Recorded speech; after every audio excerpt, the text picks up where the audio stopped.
sih persiapan kuliahnya di Prancis, bagaimana beliau berhasil menyelesaikan masternya, bekerja.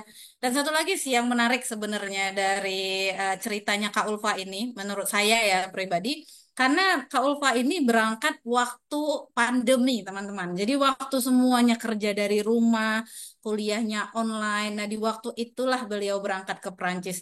Visanya nyaris nggak terbit ya, Kak ya. Bukan karena ada Benar, masalah. Karena memang, nah tuh, karena memang benar saat sekali. itu banyak negara bahkan yang udah nggak bisa ini, nggak bisa masuk ke Perancis gitu ya, ke bahkan ke negara-negara lain tuh, negara lain tutup tutup border untuk masuk ke negara mereka. Nah, jadi ini hari ini ada 34 orang yang hadir. Terima kasih kepada semuanya. Saya berharap bisa bertahan ya dari awal hingga akhir. Nanti akan ada sesi tanya jawab. Mungkin di awal akan saya nih yang banyak nanya, tapi ke depannya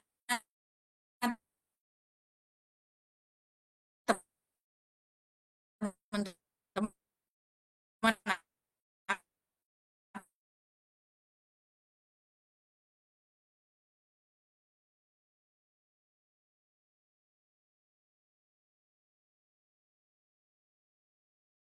Yang menyempatkan waktunya join di webinar kali ini. Perkenalkan, nama saya Ulfa.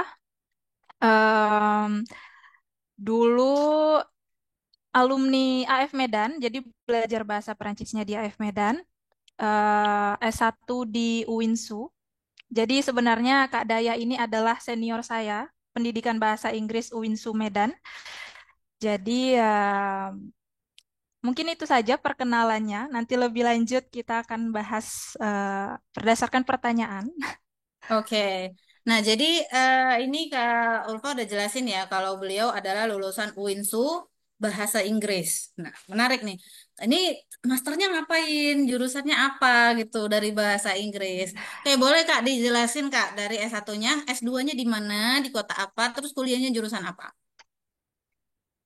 Oke, tadi kan S1 itu dari jurusan Pendidikan Bahasa Inggris UINSU Medan, kemudian memutuskan untuk lanjut master di Perancis, tetap di bidang ilmu pendidikan dan pelatihan, tapi di spesialisasi namanya DEF, Didaktik Enseignement Formation des Formateurs. Jadi itu kayak bagian untuk profesionalisasi pengajaran di bagian didaktik, pengajaran dan pelatihan gitu. Kemudian saya memutuskan untuk melanjutkan ambil spesialisasi di master tahun kedua di bagian Ingénierie Pédagogique Multimodal. Dan itu untuk menjadi seorang ingenieur pedagogik atau digital learning manager, bisa jadi konseptris pedagogik juga. Jadi ada banyak, ada beberapa pilihan bidang yang bisa dijadikan sebagai pekerjaan gitu. Oke, nah tadi udah dijelasin ya kalau S1-nya bahasa Inggris, Mm. S2-nya ngambil pedagogi, baru ambil spesialisasi lagi di Lille gitu ya, di kota Iya, yang di sama. Université de Lille, di kota yang sama, di universitas yang sama, cuman karena Lille itu banyak, jadi ada Lille 1, Lille 2, Lille 3. Tahun pertama itu di Lille 3, tahun keduanya di Lille 1. Lille 1 itu fokusnya untuk bagian-bagian teknologi, jurusan sains itu semua di Lille 1. Lille 3 itu lebih ke sosial, sosial Oke, humaniora gitu. oke, oke. Berarti kalau jurusannya bisa kita sebutin kalau dalam bahasa Indonesia kira-kira apa nih Kak Ulfa? Kalau di bahasa Indonesia itu teknik pendidikan. Mm-mm. Cuman kalau di Indonesia sendiri itu adanya teknologi pendidikan dan itu agak Oke, sedikit berbeda gitu yang dipelajari. oke. Jadi mata kuliahnya berbeda gitu ya Kak Ulfa ya. Mata Jadi kuliahnya sangat berbeda. Ya, Untuk spesialisasinya berarti dia lebih menjurus ke apa nih, Kak? spesialisasinya dia lebih menjurus untuk pengembangan e-learning system. Jadi bisa Mm-mm. jadi e-learning spesialis juga, e-learning developer, bisa juga di bagian pengembangan aplikasi-aplikasi pendidikan atau platform-platform pendidikan.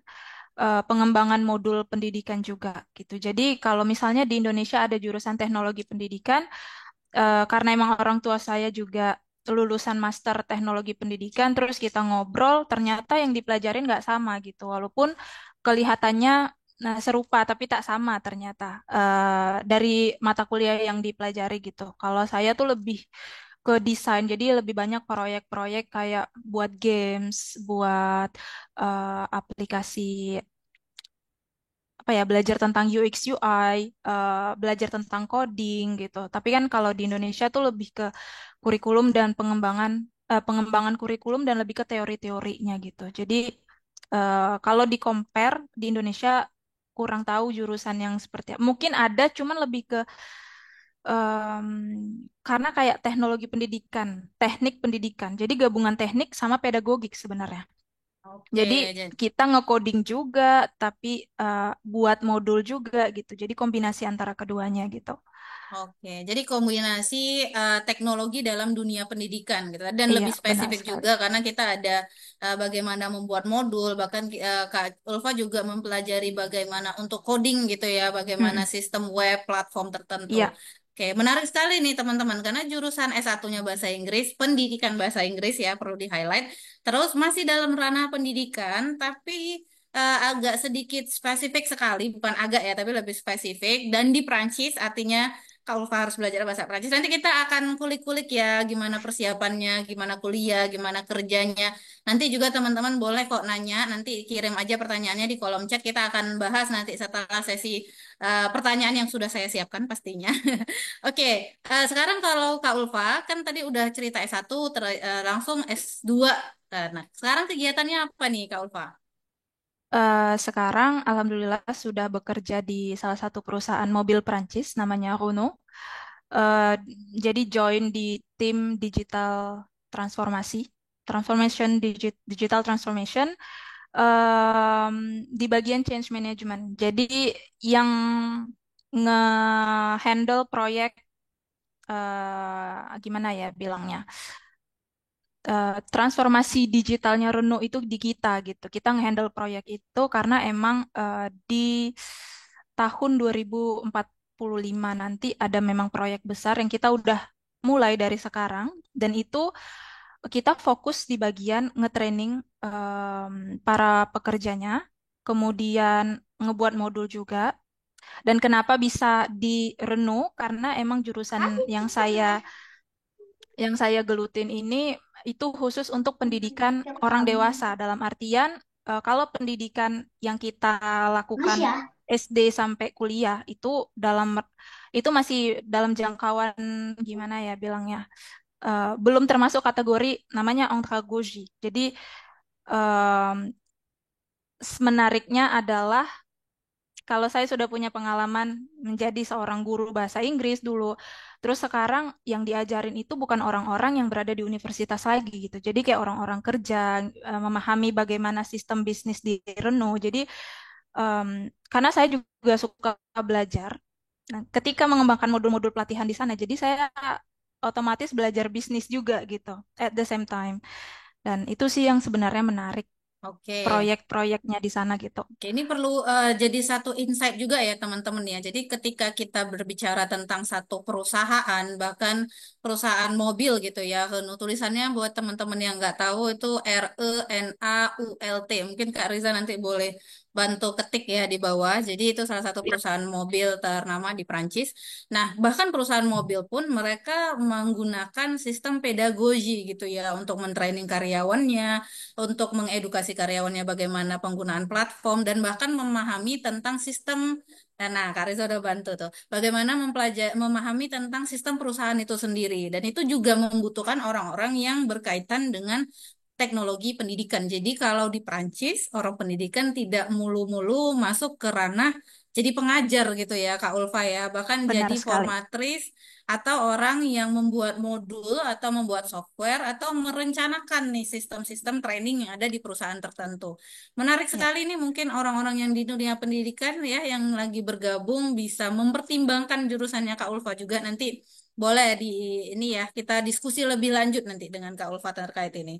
Tapi sebelumnya saya mau nanya satu pertanyaan klise tapi layak untuk dipertanyakan gitu ya.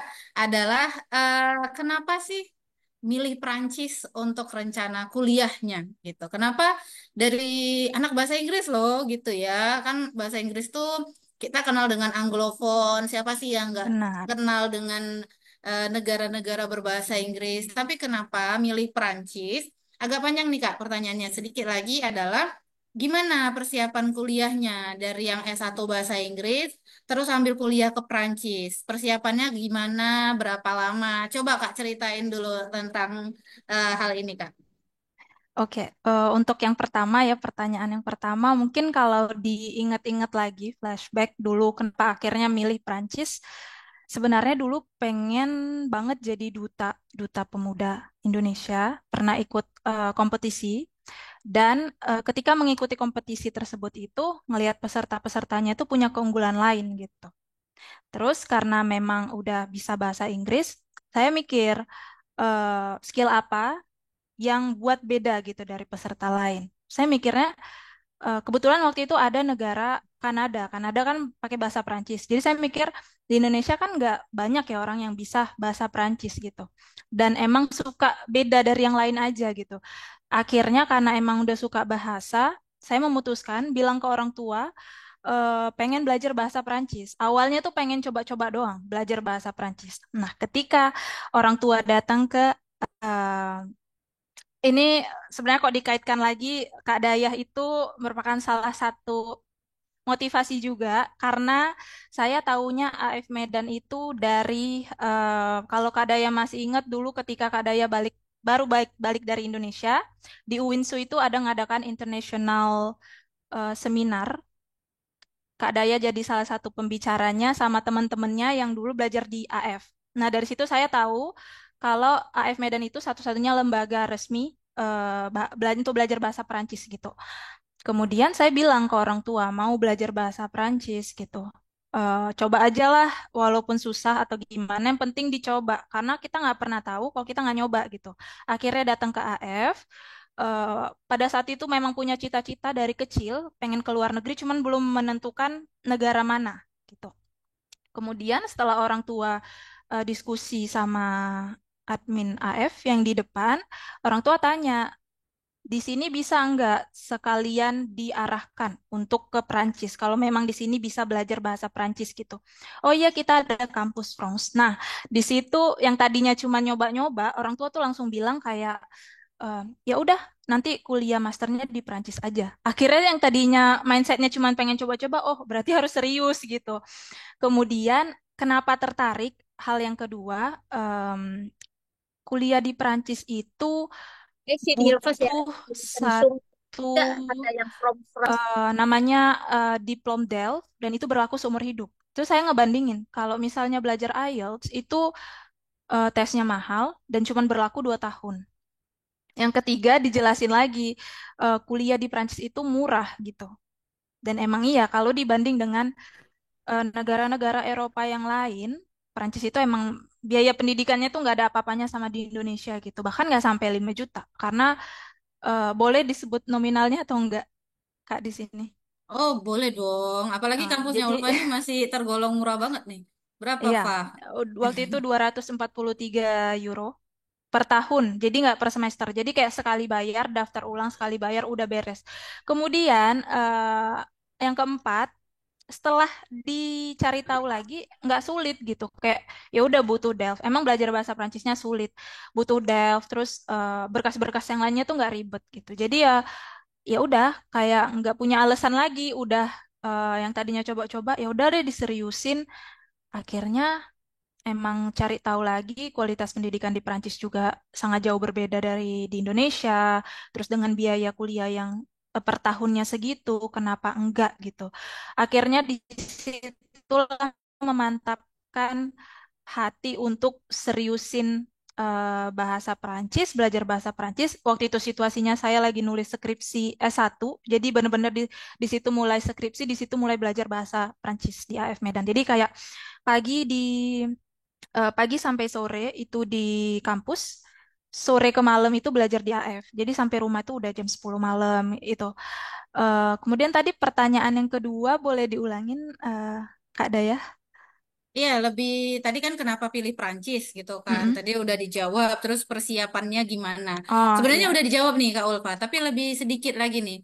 Yang paling Pers- challenging dari persiapan itu apa? visa. Visa, kemudian terjemahan-terjemahan karena waktu itu COVID. Tapi teman-teman juga jangan khawatir karena kita nggak sendiri. Jadi dari awal sampai akhir itu kampus France yang nemenin. Jadi selalu sama Kak Daya konsultasi. Konsultasinya tuh nggak harus tatap muka gitu. Kayak bisa buat janji dulu atau kalau memang pertanyaan-pertanyaan yang ringan yang bisa dijawab di WhatsApp itu mereka sangat fast respon. Jadi emang sangat membantu apalagi milih universitas. Waktu itu kita boleh milih 7. Jadi untuk daftar universitas itu 7, peluangnya tuh banyak. Di tahun saya tuh udah lumayan dipersempit. Di tahun-tahun sebelumnya kalau nggak salah 14 atau belasan gitu, belasan. Dan peluangnya tuh sangat-sangat-sangat besar gitu. Jarang yang keterima tuh cuma satu kampus. Biasanya keterima di 2 atau 3 kampus minimal ya. Dan waktu itu yang paling challenging itu semuanya sudah ready, dokumen sudah semua ready, tinggal visa nih. Karena kalau nggak punya visa nggak bisa kan, nggak bisa berangkat. Akhirnya bisa berangkat juga, cuman agak agak drama lah pada saat itu antara boleh ngurus, tadinya tidak diizinkan untuk mengurus visa, kami nunggu juga tetap keep kontak sama kampus France, nanya kapan bisa apply visa, sampai pada akhirnya border dibuka, kita boleh ke Jakarta, tapi visa itu tidak dijamin lolos gitu. Jadi udah yang benar-benar pasrah aja ya udah, kalau memang visanya lolos kita berangkat, tapi kalau enggak ya udah gitu. Sama ini sih ujian Delft waktu itu. Ujian Delft juga susah dan saya tuh nggak lulus 2 kali. Jadi ujian Delft B2 yang ketiga baru lulus. Nah itu benar-benar sangat-sangat challenging karena dua-duanya penting kayak ngurus kelulusan S1 itu penting, tapi keberangkatan juga penting. Jadi dua hal yang sama-sama penting itu terjadi di satu periode gitu. Akhirnya fokus di skripsi, lulus, baru saya fokus lagi ambil sempet nggak lulus tuh saya ambil private untuk persiapan Delft. Terus sampai akhirnya punya pengalaman jadi media taker itu awalnya dari situ semua sih. Jadi itu aja. Oke, menarik ya ceritanya ya, panjang ceritanya. Dan ada beberapa plot twist juga karena sempat jadi media taker. Jadi sebenarnya Kak Ulfa Ya, ini juga sempat menjadi timnya AF. Dan menariknya lagi adalah pernah gagal gitu. Jadi Kak Ulfa ini bukan serta-merta kuliah langsung mulus saja jalannya gitu, enggak ya Kak ya. Delphi pernah gagal 2 kali, sangat tidak. tapi akhirnya tetap lanjut ambil uh, effort keduanya lagi, belajar lagi dan ambil lagi dan ternyata lulus devnya gitu ya. Ini saya lihat ada beberapa pertanyaan di kolom chat, mungkin nanti kita akan tanyakan karena kita baru tahap persiapan, kita belum ngomongin kuliahnya Kak Ulfa ini di Perancis. Jadi kan kita tadi ngomong jadi Kak Ulfa ini di awal nih banyak banget cobaannya ya. Jadi udah delve-nya juga agak sedikit ada challenge di situ dan ini wajar ya teman-teman apalagi bahasa Prancis itu bukan bahasa yang dari awal kita pelajari jadi memang bahasa yang tiba-tiba kita pingin pelajari jadi kalau kita gagal ya kita bisa ambil attitude baru gitu mau lanjut atau mau nyelesain gitu atau udahan tapi kalau lupa nggak mau udahan nih jadi lanjut dianya. Nah, challenge keduanya adalah saat itu pandemi. Mungkin kalau kita cerita pandemi kayaknya udah lama banget gitu ya. Padahal itu baru aja kita dan saat pandemi itu adalah masa-masa tersulit juga ya untuk persiapan kuliah. Karena banyak negara yang tidak membuka portalnya mereka untuk negara untuk mahasiswa asing dan kita bersyukur nih Kak Ulfa berhasil mendapatkan visanya walaupun saat itu tidak hanya Kak Ulfa nih teman-temannya dari Medan juga kok nggak visanya Hmm. nggak terbit-terbit udah 1 bulan 2 bulan gitu ya tapi akhirnya bisa berangkat jadi nggak mulus tapi alhamdulillah bisa berangkat dan saya sukanya nih sama Kak Ulfa ini walaupun saya ini nggak ada di brief ya waktu mau acara ini kita nggak ada ngobrol tapi banyak kok buat promosi kampus France-nya. Ini bagus deh. Jadi kalau mau kuliah ke Perancis benar konsultasinya dan tidak berbayar ya. Jadi kita siap kok untuk mendampingi teman-teman. Iya, nanti kalau yang resign juga nanti ya boleh nanyanya di akhir sesi nih. Nanti kita ada sesi tanya jawab kok. Biar biar bertahan hingga akhir nanti ini. Karena kalau enggak nanti di awal-awal udah nanya, ah udah deh udah nanya pergi dulu gitu ya. Biar bertahan sampai akhir. Oke, kita ngobrolin kuliah. Nah, Kak Ulfa ini kan dari yang kuliahnya tadi kita udah cerita di Université de Lille. Boleh dong Kak, kenapa pilih kota Lille, kenapa pilih spesialisasi ini, dan pernah nggak kayak ngebayangin akan memang berkecimpung di profesi ini gitu?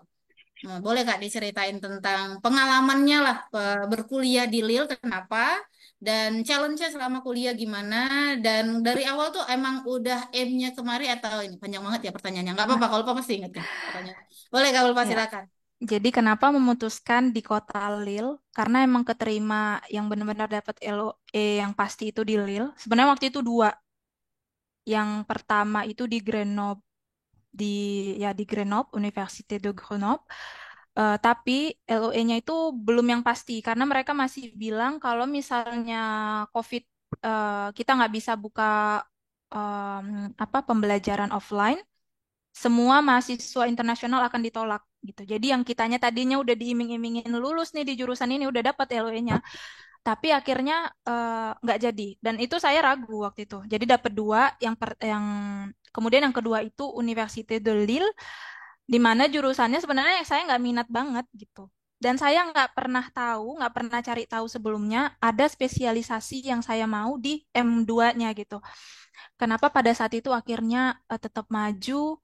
Karena perjuangannya emang udah luar biasa banget. Dari yang 2018 saya udah belajar bahasa Perancis, akhirnya berangkatnya tuh 2020. Jadi ada gap year. Ada gap year karena nggak lulus DELF 2 kali, tapi tetap coba. Dan di saat mau percobaan DELF yang ketiga, itu saya udah persiapan. Jadi udah plan B, udah belajar IELTS preparation, udah mau ke Australia waktu itu. Jadi kalau seandainya DELF yang ketiga ini sudah bilang sama orang tua, ini yang terakhir. Kalau ini nggak lulus ya udah kayak udah nggak mau coba lagi gitu. Akhirnya yang ketiga lulus dengan nilai yang tidak tinggi ya teman-teman. Jadi jangan pernah berpikir kalau diterima di kampus Prancis itu harus nilainya sekian. Itu nggak ada sih. Karena emang di sana itu sistem nilai itu nggak. Kalau memang udah dibilang misalnya 50 itu udah dikatakan lulus ya udah yang penting lulusnya gitu bukan nilainya. Cuman mungkin ada beberapa jurusan yang mensyaratkan nilai tertentu. Itu mungkin kampus France yang bisa jelasin secara detail. Cuman selama pengalaman saya belajar di sana itu nilai sangat-sangat tidak diperhatikan gitu. Di jurusan saya terutama. Nah, ketika udah di sana, itu awalnya udah nanya, ini beneran kan udah nanya ke namanya responsab pedagogik, saya sudah kirim email, nanti pembelajaran di sana akan offline. Mereka bilang iya, makanya udah bener-bener bulat nih tekadnya, oke harus berangkat, karena kalau ditunda lagi bakal gap year-nya 2 tahun gitu. Dan umur tetap bertambah kan, terus kayak nggak mungkin menunda plan hanya gara-gara itu gitu. Akhirnya kita berangkat dengan yang udah effort banget, banyak banget struggle-nya karena COVID. Ada drama lagi di sana ternyata setelah 1 bulan pembelajaran tuh online selama 1 tahun dan itu banyak banget international student yang balik ke negaranya. Kalau dipikir-pikir, saya waktu itu bener-bener 1 tahun pertama itu bener-bener full of tears banget, kayak nangis, ninggalin negara hanya untuk belajar online, kayak mikir, aduh ngabis-ngabisin biaya hidup gitu. Apalagi saya biaya mandiri kan, walaupun biaya kuliahnya di sana murah, tapi tetap ada biaya hidup gitu. Cost living di sana lumayan juga. Em, hikmah yang diambil adalah kalau saya balik waktu itu, yang pertama mungkin akan lebih susah ngikutin perbedaan waktu, terus nggak pernah belajar budaya di sana, kemudian nggak bisa punya pengalaman kerja. Karena waktu itu saya ambil part-time. Nah, menariknya lagi, ya itulah setiap kesulitan pasti ada kemudahan gitu kan. Dan itu emang emang terjadi gitu pada saat di sana yang tadinya COVID semuanya tutup, akhirnya pemerintah kan nggak mungkin nggak ada pemasukan. Akhirnya eh, ada beberapa profesi yang emang dibuka gitu, tapi nggak bisa yang 100% gitu. Jadi hanya ada beberapa karyawan yang punya otorisasi kerja untuk keluar rumah bisa diizinkan gitu. Kemudian waktu itu saya juga join jadi benevol di sana. Tujuannya supaya bisa melatih bahasa Prancis. Jadi kayak benevolnya itu nemenin orang tua ngobrol atau ajakin jalan-jalan ke taman yang kayak gitu.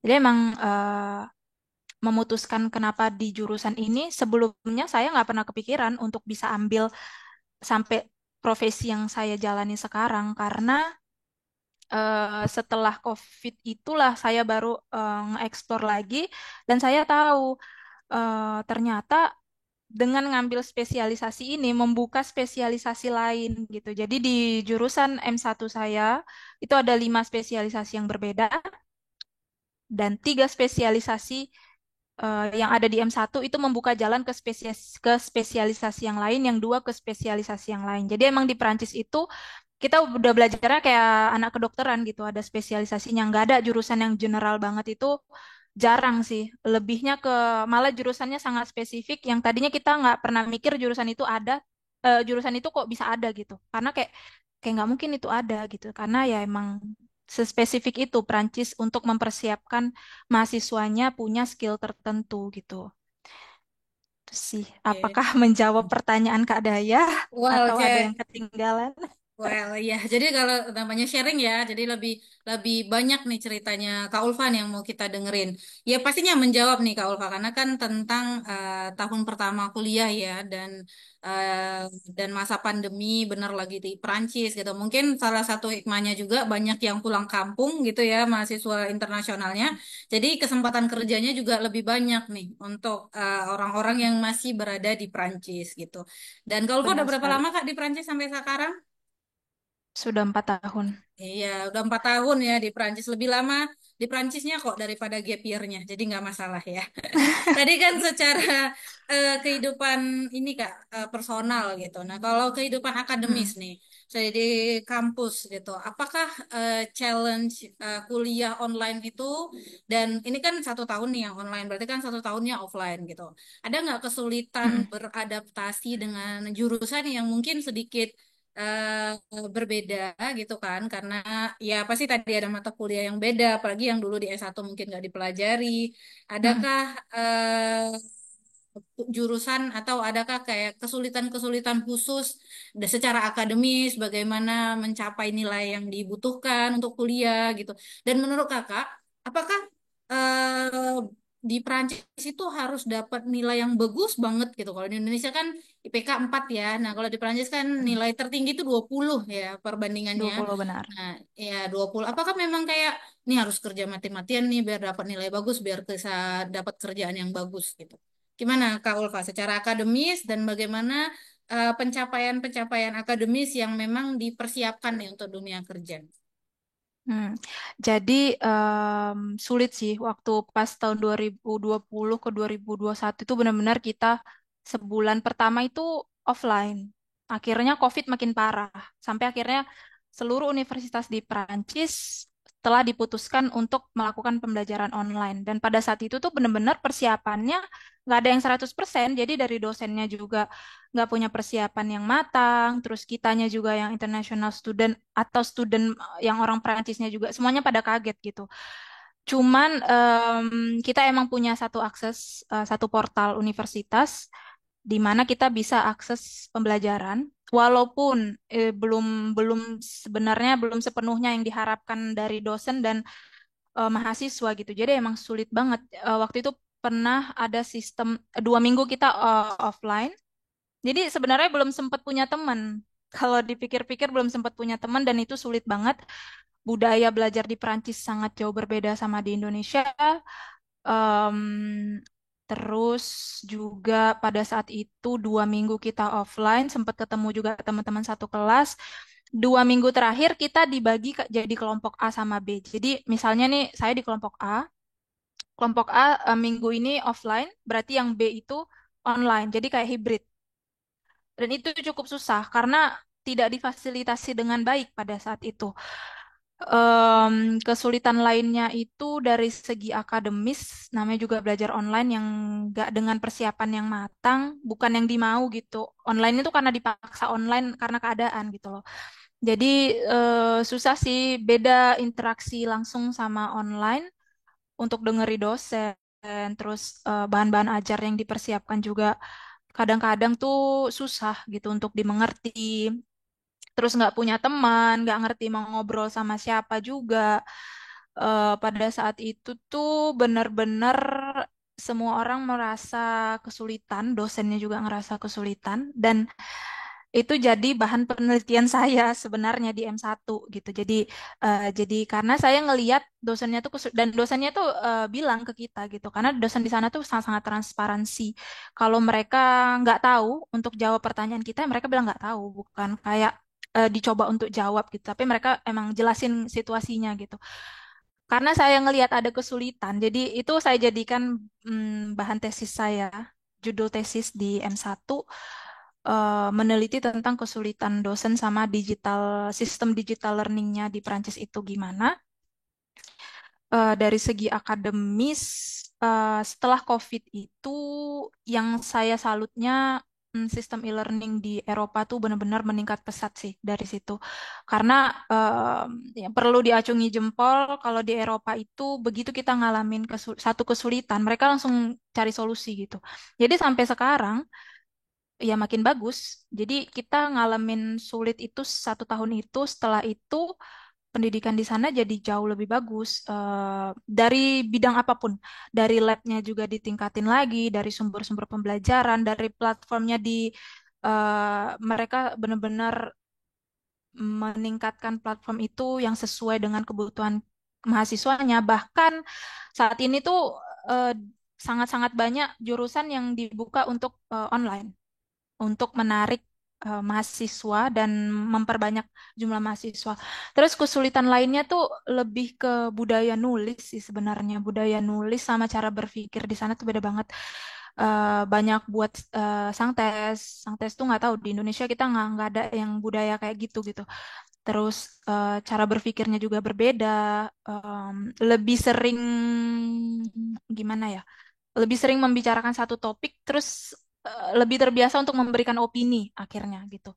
Terus sulitnya itu karena yang paling-paling sulit yang saya rasakan dari segi akademis dan semua mahasiswa rasakan itu adalah seharusnya kita ada magang untuk menyelesaikan M1 kita, master tahun pertama, akhirnya magang ditiadakan, tapi tesis tetap ada. Nah, itu kayak semuanya bingung karena gimana caranya kita nggak punya teman, kita nggak tahu apa-apa, baru nyampe 1 bulan udah online 1 tahun belajarnya, nggak tahu mau meneliti di mana, nggak ada magang, tapi suruh buat tesis biar bisa lulus.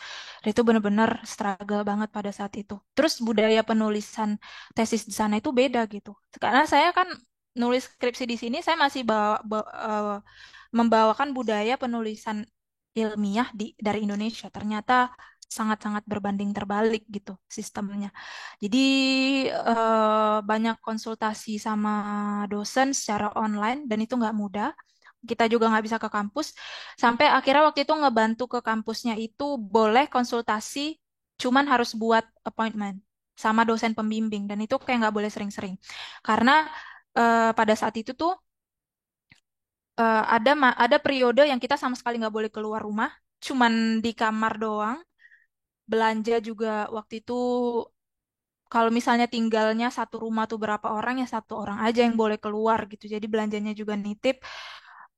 Kemudian ada periode di mana ada jam-jam tertentu kita boleh keluar. sempat merasakan yang seperti itu. Di luar jam itu tuh pasti ada polisi gitu di mana-mana yang kontrol. Terus masuk ke periode selanjutnya, kita boleh keluar, boleh mengunjungi taman, boleh kemana, tapi jaraknya cuma boleh 1 kilometer dari rumah gitu. Terus ada periode lagi orang-orang yang boleh keluar itu orang-orang yang cuma berkepentingan, jadi yang punya otorisasi kerja aja. Kalau misalnya nanti ada polisi yang tanya, kita harus bisa nunjukin surat itu gitu.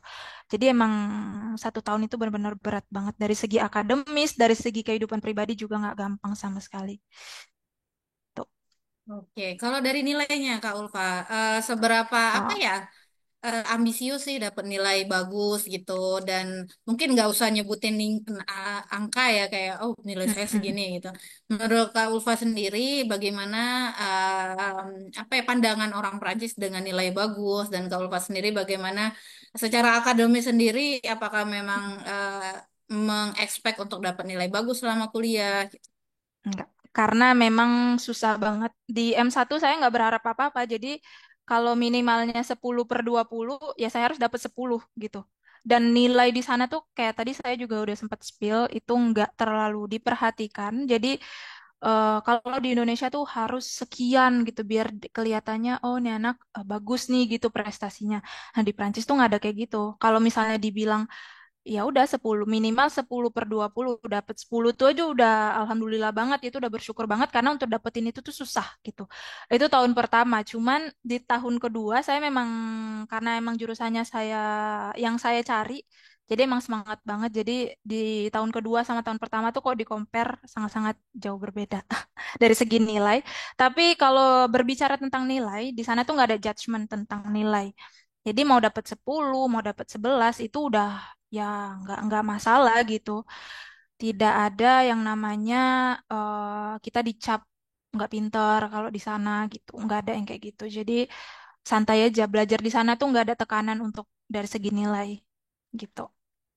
Oke, menarik ya. Jadi mungkin salah satu yang bisa kita ini ya kita simpulin sedikit dulu dari segi persiapan bahkan dari masa kuliah itu adalah semua perjalanan persiapan bahkan perkuliahannya itu tidak ada yang semulus apa ya kulit artis Korea kali ya Kak Ulfa ya. Jadi semuanya ada bumpy roads, the Benar. tears, all of this difficulties gitu ya. Kadang kayak yang Iya. mungkin kita akan kalau kita berkaca dari cerita Kak Ulfa mungkin udah deh nyerah aja, udah pulang aja gitu ya. Karena memang mungkin teman-teman yang udah ngerasain tinggal di Indonesia di saat pandemi juga di masa akademis, itu bahkan Alliance Francaise tutup ya semua kelas online saat itu sama hampir 1 tahun gitu. Jadi memang kalau dipikir ngapain ya gitu di Prancis, tapi ternyata dengan semua challenge ya baik secara akademis maupun secara profesional ya saya ingat sekali tuh ada masa-masa di mana di Prancis itu bahkan Menara Eiffel tuh nggak ada orangnya gitu di depan tuh karena memang dibatasi sekali saat itu.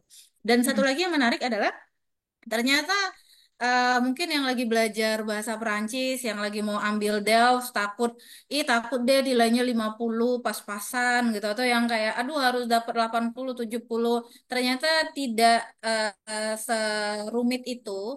Dan juga teman-teman yang belajar yang nantinya akan berkuliah di Perancis. Tadi udah Kak Ulfa highlight juga ya, bahwa orang Perancis itu tidak ngejudge. Mungkin kalau di sini orang tuanya, ah kamu harus dapat nilai 10 gitu Ya. ya untuk matematika. Nah, di sana ternyata tidak seperti itu. Jadi beda dia cara berpikir dan mindset kita tentang pendidikan, tentang nilai. Jadi semuanya bukan hanya tentang nilai aja nih kalau kuliah. Oke, selanjutnya Oh, nih satu kita lagi kalau mau ditambahin boleh monggo kalau terkait yang tadi nilai. Terus ada satu lagi sebenarnya yang penting. Eh, jadi di nggak tahu ya, Kak Daya di Universitas kami ini kalian dikasih waktu ada deadline misalnya ngumpul tugas. Ini bukan disarankan ya, tapi untuk menggambarkan cara berpikir kita aja gitu. Misalnya kita dikasih deadline-nya 1 minggu, terus misalnya deadline-nya Jumat nih. Siapa yang ngumpul hari Senin itu yang paling baik? Enggak. Jadi di sana tuh benar-benar memanfaatkan waktu gitu. Jadi banyak anak-anak yang ngumpulnya itu di last minute bukan karena mereka males, bukan karena kita nggak bisa ngerjain proyeknya, tapi memang benar-benar kita memanfaatkan waktu dan itu sama sekali tidak masalah gitu. Itu udah kami tanya juga ada jadi ada waktunya tuh terus bergulir kan di platform kita. Kita punya email mahasiswa, kita punya email pribadi, kita punya platform khusus, kita ada dashboard sendiri kalau mau ngumpulin segala macam tugas. Jadi buat teman-teman itu jangan pernah berpikir kalau misalnya yang paling cepat selesai itu baik, enggak. Karena kita di sana tuh benar-benar bukan yang asal-asal ngumpul tugas gitu. Benar-benar tugas itu difikirkan dengan baik. Kalau dikasih waktunya sampai hari Jumat, ya udah nggak apa-apa dikumpulin hari Jumat. 1 jam sebelum waktunya habis juga nggak masalah gitu, nggak ada judgement. Bahkan itu dosen kami sendiri yang menenangkan kita gitu. Karena kan kita ngerasa, aduh susah banget nih tugasnya harus butuh waktu sekian gitu. Ya nggak apa-apa gitu. Bahkan saya waktu itu ngumpul tesis kalau nggak salah 20 menit sebelum waktunya habis itu pernah dan dosennya beneran nungguin gitu nggak ada pressure dari dosen harus gini itu nggak ada jadi bener-bener belajar di sana tuh santai banget se, se senyaman itu sih kalau di Indonesia kan bener-bener oh kok kita pun sama dosen harus yang gimana gitu kalau di sana bener-bener dosen tuh kayak teman banget kita ngobrolin apa aja. Waktu itu karena COVID sayangnya, kalau nggak COVID itu kita bisa ngobrol di mana aja gitu. Kayak ya udah ngobrol sama teman aja, kayak misalnya, aduh ini susah banget nih, gimana ya gini. Nanti dia kasih solusi, kasih pilihan kayak gitu. Itu yang bener-bener ngebantu kami sebagai mahasiswa di situasi yang sangat sulit itu. Jadi bukan kitanya males, bukan kitanya nggak sanggup, tapi emang kita butuh waktu dan kita udah make sure nanti Monsieur ini nanti dikumpulnya udah deket-deket deadline nggak apa-apa. Oh nggak apa-apa, kamu santai aja gitu. Itu sangat-sangat membantu saya sih waktu itu dan menambah semangat gitu. Kitanya kan tadinya banyak yang deprime karena COVID kan. Akhirnya kebantu di situ juga. Ternyata kayak baru baru tahu cara berpikir mereka seperti itu. Yang tadinya kayak di Indonesia, aduh harus cepet nih, harus nanti biar dilihat dosen. Enggak itu. Yang mereka lihat itu benar-benar hasil karya kita, hasil proyek kita gitu. Bukan karena cepet-cepetan ngumpul gitu. Iya, Jadi jadi manfaatkan waktu dengan baik. bukan siapa yang cepat ngumpul dapat nilai Yes, bagus. Nah, jadi benar mungkin sekali. itu juga salah satu hal yang kita pelajari juga selama di Perancis adalah pertimbangan waktu, pertimbangan kedekatan dengan dosen itu tidak mempengaruhi nilai ya, Kak Ulfa Tidak, ya. Jadi sangat tidak. jadi memang seberapa banyak kita belajar dan seberapa banyak kita mempersiapkan diri untuk menyelesaikan dokumen kita. Kalau memang dokumen kita butuh waktu sampai tanggal 1 menit sebelum selesai ya Mm, silakan. Walaupun mungkin takutnya kan ada masalah teknis dan lain-lain. Tapi memang benar benar, pertimbangan ini mirip kayaknya Kak Ulfa sama dunia kerja ya. Karena kalau dunia kerja itu kan kita bukan cari siapa yang lamar duluan gitu ya. Tapi bukan. kita cari siapa yang memang sesuai dengan profil yang dibutuhkan. Nah, dalam dunia kampus juga seperti itu. Jadi ketika kita mengumpulkan tugas, jadi bukan siapa paling cepat tapi tidak tepat gitu. Memang harus sesuai. Hmm, Oke, menarik nih ceritanya tentang kuliah. Nah, sekarang kita lanjut nih Kak, cerita dari persiapan kuliah kita ke magang. Nah, ini oke. kan salah satu yang kita nanti akhirnya kan akan bercerita tentang dunia kerja. Bagaimana sih Kak Ulfa mencari magang? Challenge-nya apa? Kesulitannya? Kenapa saya bilang challenge? Jadi teman-teman kalau lihat cerita, mungkin cerita-cerita artis gitu ya, atau cerita motivator atau influencer, kelihatannya kan indah aja gitu. Kalau teman-teman mungkin nanti lihat post Instagramnya Kak Ulfa atau post Instagram orang yang sedang berkuliah di Perancis, itu kelihatannya semua tentang bunga tulip dan menara Eiffel ya kan, padahal ada badai salju juga di situ. Oke, jadi kalau ngomongin challenge-nya Kak Ulfa nih selama waktu magang, gimana sih challenge cari magang di Prancis, terus selama magang itu challenge-nya di mana, dan gimana akhirnya bisa dapat magang, dan bagaimana kegiatan magangnya di Prancis, dan pastinya dong magangnya di mana sih, Kak Ulfa. Oke, Monggo Kak. oke. Jadi dari awal banget tuh saya udah cari tahu jurusan ini seperti apa aja yang dipelajarin. Jadi teman-teman tuh juga harus eksploratif gitu. Jadi kalau emang kalian suka dan mau, cari tahu benar-benar bidang yang mau kalian jalanin itu seperti apa. Nah, kalau saya waktu itu em, memang sangat menyukai dunia teknologi. Jadi teknologi apapun tuh saya bener kalau udah bicara tentang teknologi tuh semangat gitu, suka suka ngedesain, itu hobi saya dan itu emang saya sadarin dari diri saya. Saya suka buat saya nggak suka teori, sangat tidak suka teori, walaupun teori itu adalah wajib gitu. Cuman karena kenapa nggak semangat di M1? Karena M1 tuh 90% pembelajarannya itu teori terus menganalisis apa gitu. Di M2 ini benar-benar saya cari tahu em, dari teman yang udah ada di master itu, em, terus buka di website kalau teman-teman mau explore lebih, kepoin website univnya, cari nama jurusannya apa. Mereka biasanya sediakan brosur. Nah, di brosur itu nanti didetailin debouché-nya apa. Debouché itu kayak peluang kerjanya nanti kalau saya ambil jurusan ini seperti apa karirnya. Terus di master ini tuh nanti belajarnya apa aja. Misalnya di semester 1, oh ini mata kuliahnya ini. Itu mereka sudah detailin gitu. Kalau kalian masih kesulitan, nanti kontak kampus Bronx bakal bantu gimana cara carinya. Terus waktu itu saya di kampus itu enaknya ada apa ya? Kalau di sini tuh namanya bimbingan karir gitu ya. Kalau di Univ itu ada satu fasilitas, jadi ada satu kantor yang kita bisa kunjungin kapan aja untuk ngebahas jurusan yang mau kita iniin, yang mau kita ambil gitu. Nah, nanti mereka bakal jelasin, ini jenjang karirnya nanti gini gini gini, tamatnya sekian tahun misalnya, setelah itu bisa apa namanya, bisa kerja di sini gitu. Nah, yang saya lakukan waktu itu, setelah saya mengunjungin kantor itu, saya ngunjungin juga anak-anak yang sudah ada satu temen yang udah ada di master ini. Akhirnya saya ambil janji temu sama dia, dia ceritain gimana masternya, itu makin semangat banget karena masternya juga sangat memfasilitasi kita. Jujur itu susah karena banyak banget yang daftar, terus yang diterima juga kok nggak salah offline itu maksimal 15 orang. Jadi nggak semua profil bisa diterima. Harus benar-benar CV dan motivation letternya itu harus oh, apa yang membuat saya layak diterima di master ini. Kemudian menariknya lagi magang itu kan kita struggle banget ya. Semua mahasiswa tuh sulit banget untuk temuin magang di sana. Nggak ada yang ngejamin kalau misalnya ini magangnya gampang gitu. Yang saya suka itu benar-benar master ini tuh membuka satu kayak open house. Jadi ada acara open house di situ saya ikut hadir. Mereka ceritakan semuanya gimana sampai mereka magang itu adalah subjek yang menjadi kekhawatiran mahasiswa karena kalau nggak dapat magang nggak bisa lulus. Artinya gitu. Logikanya kan seperti itu. Nah, mereka bilang jangan khawatir di master ini kita sudah ada jaringan yang terkonek langsung ke perusahaan.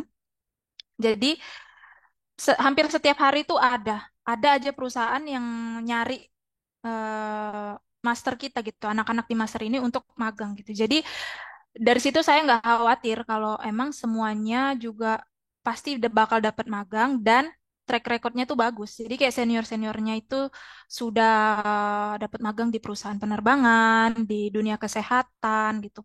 Yang saya pengen banget sebenarnya. Jadi kita bisa kerjanya di mana, di domain apa aja. Itu yang saya suka. Jadi saya bisa explore nggak hanya di dunia otomotif itu belum ada. Jadi saya membuka jalan sebenarnya saya orang pertama yang membuka jalan anak-anak master IPM sekarang untuk bisa masuk nih ke dunia otomotif karena senior-senior kami dulu tuh nggak ada yang dapat magang di dunia otomotif dan kenapa bisa dapat magang itu juga struggle banget. Jadi kalau boleh cerita sedikit, sebenarnya saya itu terlambat magang 1 bulan. Magang itu sebenarnya dimulai 1 April, saya baru mulai magang 2 Mei, karena baru keterima magang itu 30 Maret, dan proses administrasinya itu 1 bulan. Apalagi di company-company yang besar itu nggak bisa secepat itu gitu. Jadi ada tanda tangan dari pihak universitas sama em, pihak company, terus harus negosiasi gaji. Semua anak master IPM, kami bilangnya IPM, IPM Ingenieri Pedagogik Multimodal. Jadi anak master IPM itu yang magang harus digaji, ada minimal gaji, dan universitas tidak akan memberikan izin kita masuk ke company kalau tidak memenuhi standar minimum gaji yang sudah ditentukan gitu. Kenapa? Karena emang yang dipelajarin itu sulit dan emang kita tuh dibutuhkan di bidang apa aja gitu. Di bagian fashion, di bagian apapun desain. Kemarin sempat keterima di bagian fashion design juga, sempat keterima di Fakultas Kedokteran, keterima di RUNU, terus hampir keterima di bank juga, sudah wawancara. Cuman waktu itu kendalanya karena nggak boleh berhijab gitu. Jadi apalagi sebagai hijaber di sana itu tantangannya lebih besar untuk bisa masuk ke dunia kerja. Tapi alhamdulillahnya bisa. Dan ya itu, negosiasi itu jadi salah satu kompetensi kami. Kenapa, gimana akhirnya bisa sampai keterima magang. Jadi selain dari namanya ada Ya. Rezo IPM, selain kita ada network dari kampus sendiri, di mana perusahaan itu mereka yang kasih announcement ada job di sini, ada Bang nih penerima Billy magang nasi. di sini. Selain itu, saya juga di LinkedIn. Jadi dapatnya itu dari LinkedIn, bukan saya yang apply, tapi Reno yang ngekontak. Jadi ada talent people-nya Reno yang ngekontak saya.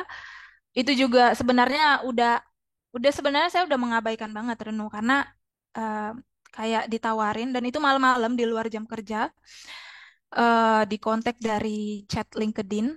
Saya memang buat open to work em, statusnya di LinkedIn, terus emang profilnya juga semuanya sudah diperbaikin sesuai dengan CV lah pada saat itu. Terus mau cari apa, jenis pekerjaan yang gimana, itu saya udah sudah detailin. Akhirnya di kontak nih sama pihak talent. Ternyata mode open to work itu memberikan peluang juga kepada recruiter untuk menemukan orang yang lagi nyari magang atau nyari kerja gitu. Ya itu alhamdulillahnya dari situ terus wawancaranya juga nggak sekali.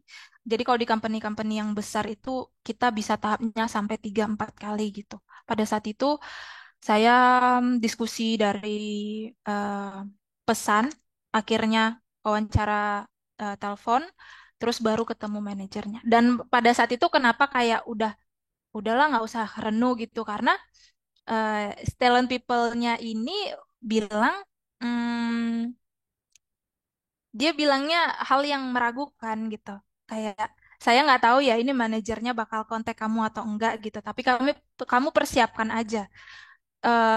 Beberapa jam setelah kita selesai wawancara dari telepon dan itu panjang banget dan wawancaranya itu menariknya pada saat itu saya ceritakan pengalaman saya waktu jadi media taker di AF Medan. Terima kasih untuk Bu Pogi udah nawarin waktu itu jadi media taker karena pengalaman itu yang membawa saya sampai saat ini gitu.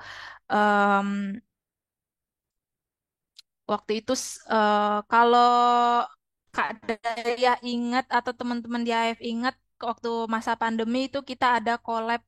Jadi biblioteker IV AF Medan itu kita collab buat acara gitu. Jadi acara itu sih yang saya ceritakan di wawancara dan kebetulan proyeknya sama di Reno gitu. Jadi kayak ngedesain. Waktu itu tuh saya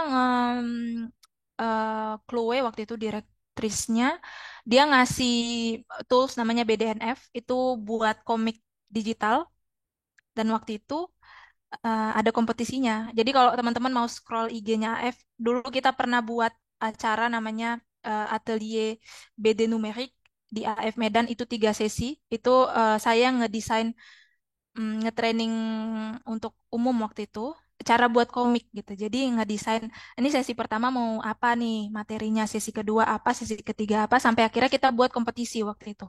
Dan hadiahnya kalau saya nggak salah jadi member gratis di Kultur Tech, jadi member Kultur Tech gratis sama waktu itu ada buku-buku dari AF juga yang jadi hadiahnya gitu.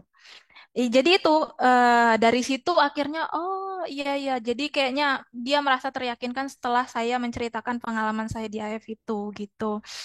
Terus akhirnya di kontak sama manajernya Reno langsung mereka ceritakan proyeknya bagaimana. Ya udah, mereka tanya, jadi proyek ini memang yang kamu cari atau enggak gitu. Situlah terjadi negosiasi. Terus baiknya lagi, Reno nanya waktu di akhir, pada saat itu lagi ujian juga, lagi ujian ada salah paham kayak seolah-olah saya nggak ngebalas email mereka, padahal saya balas, tapi mungkin pada saat itu dia nerima ratusan email mungkin satu hari, jadi kayak ketimpa gitu. Akhirnya pihak Renault yang minta maaf. Terus ditanya lagi, jadi kamu kapan bisanya untuk ketemu sama manajer gitu? Oh nggak bisa, kayaknya minggu depan karena minggu ini tuh kita ada ujian. Oh nggak bisa, kita harus minggu ini gitu. Akhirnya besoknya itu saya izin waktu ujian untuk wawancara sama manajer.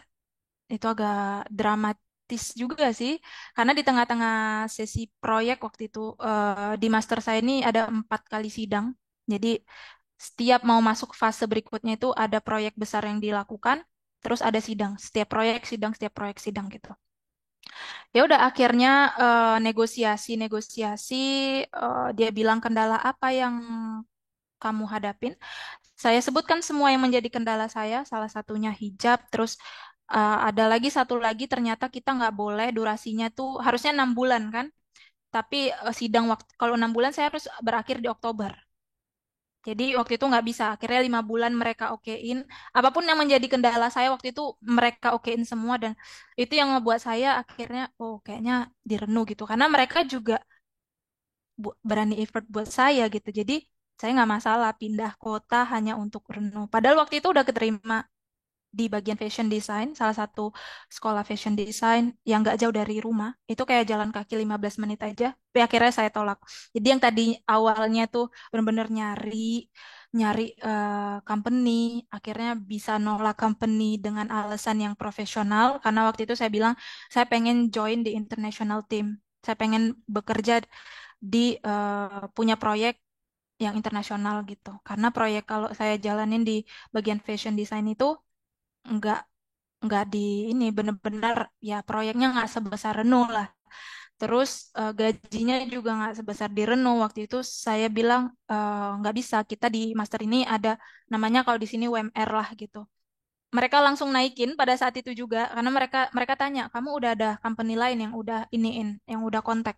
Oh sudah, sebenarnya sudah keterima di Renault saya bilang gitu.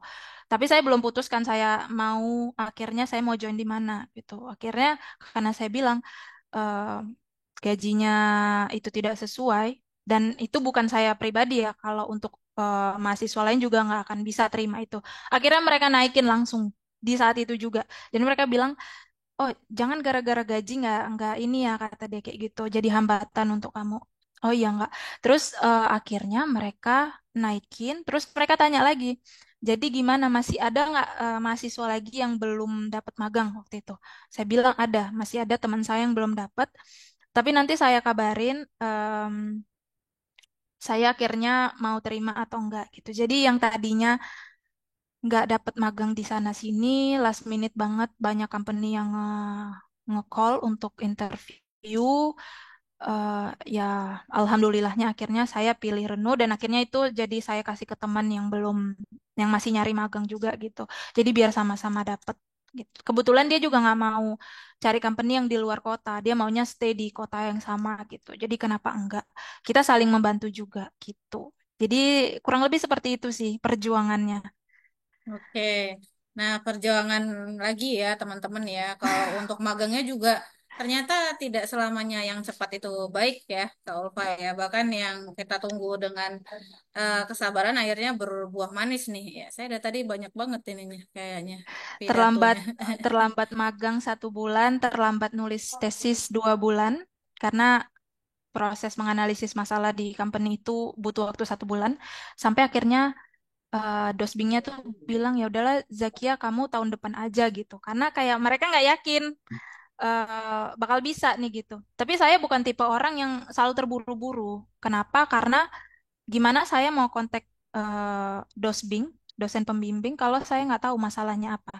Masalahnya di kami ini adalah membuat tesis yang sesuai dengan masalah di company itu sendiri.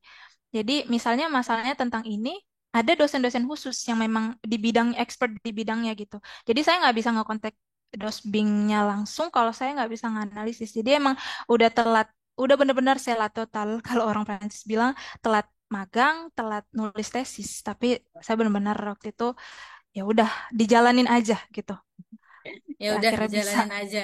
Jalanin aja tapi tetap ngelakuin yang terbaik ya, Kak Ulfa ya. Jadi Iya, dijalanin benar. aja, bukan pasrah dengan keadaan. Oke, ini Enggak, mungkin benar-benar. pertanyaan terakhir dari saya ya, karena kita akan setelah ini akan baca sesi pertanyaan yang ada di kolom chat.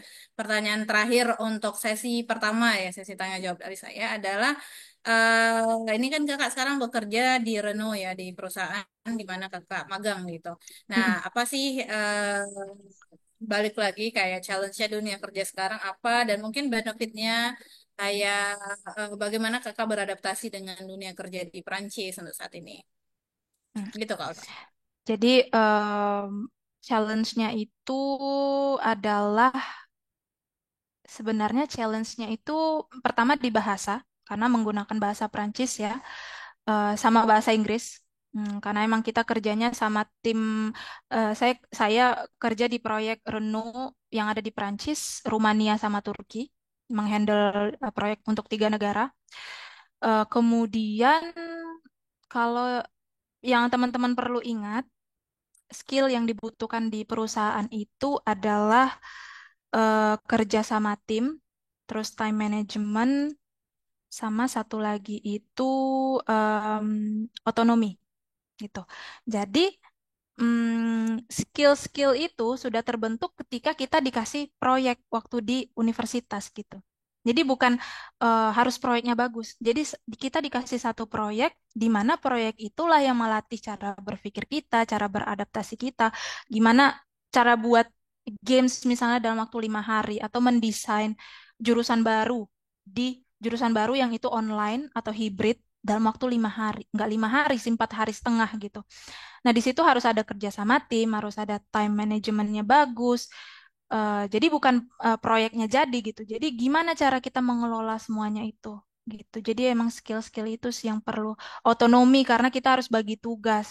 Jadi harus nggak boleh semua orang mengerjakan satu hal yang sama, harus bagi-bagi gitu. Harus independen gitu. Jadi emang udah beradaptasinya dari proyek-proyek kita yang dijalanin waktu master. Jadi dunia akademis juga sangat berimpact ke dunia profesional Kak Ulfa sekarang Iya, gitu ya. Oke, iya. ini kita balik ke sesi tanya jawab. Kita baca dulu yang ada di kolom chat, baru nanti kita kasih yang raise hand untuk bertanya ya. Ini saya lihat udah ada 3.000 pertanyaan ya di kolom chat ya. Walaupun kayaknya ini banyak dari Bu Pogi ya yang juga mungkin mau share juga. Saya akan pilih-pilih dulu beberapa yang pastinya. Nah, ini yang menarik nih, ada satu siswa yang akan berkuliah nih Kak Ulfa. Mm-mm. Mungkin ini yang kekhawatirnya paling dekat ya, karena akan kuliah September ini atas nama Lara. Walaupun ada beberapa yang menjawab itu di kolom chatnya, tapi boleh nih menurut pengalaman Kak Ulfa. Nah, saya calon mahasiswa L1 di Unikong, di Kota Kong ya. Kong Amalil agak jauh tapi nggak jauh banget. Nggak jauh banget ya. Berangkat, ya, berangkat Agustus ini Kak katanya. Namun saat ini saya masih kesulitan untuk cari apartemen. Selain Sudapat dan Cruz, apakah Kak Ulfa ada rekomendasi? Tolong ceritakan bagaimana cara Kakak mendapatkan apartemen dari kontak proprietor hingga kedatangan Kakak di sana. Boleh Kak, kalau kemarin Kak Ulfa di Cruz atau ini Kak, di residence privé, di tempat tinggal private? Di tempat tinggal private. Jadi teman-teman jangan ragu untuk hubungin PPI karena PPI juga sangat membantu. Setiap tahun juga kampus France itu mengadakan kerjasama juga sama anak-anak PPI. Jangan ragu untuk tanya karena mereka itu sudah berpengalaman. Jadi kayak mereka itu kita juga bantu anak-anak yang baru yang mau nyampe untuk cari apartemen karena biasanya mereka tahu tuh apartemen-apartemen yang lagi kosong. Misalnya ada yang baru selesai studi, terus lagi cari pengganti yang kayak gitu. Terus waktu itu sih saya PPI aja. Cuman dari Lebongkoang itu nggak terlalu disarankan kalau kita nggak berada di Perancis karena harus visit. Salah satu caranya yaitu kontak anak PPI atau ketua PPI yang bisa menghubungkan kita ke anak-anak lainnya gitu. Oke. Jadi kalau Kak Ulfa sendiri itu kontak anak PPI ya. Jadi kalau Mm-mm. kasusnya Lara ini berarti PPI Kong gitu ya. Lara Iya, nanti boleh PPI ya Kom. kontak saya ya. Saya coba kasih kontak nanti dengan anak PPI Kong Benar ya. sekali. ya kita bantu. Ini pertanyaan lanjutan nih Kak Ulfa. Tadi mungkin udah diceritain juga ya terkait dengan culture shock kuliah di Prancis. Tapi ini bonjour Kak Ulfa dari Herminingsi.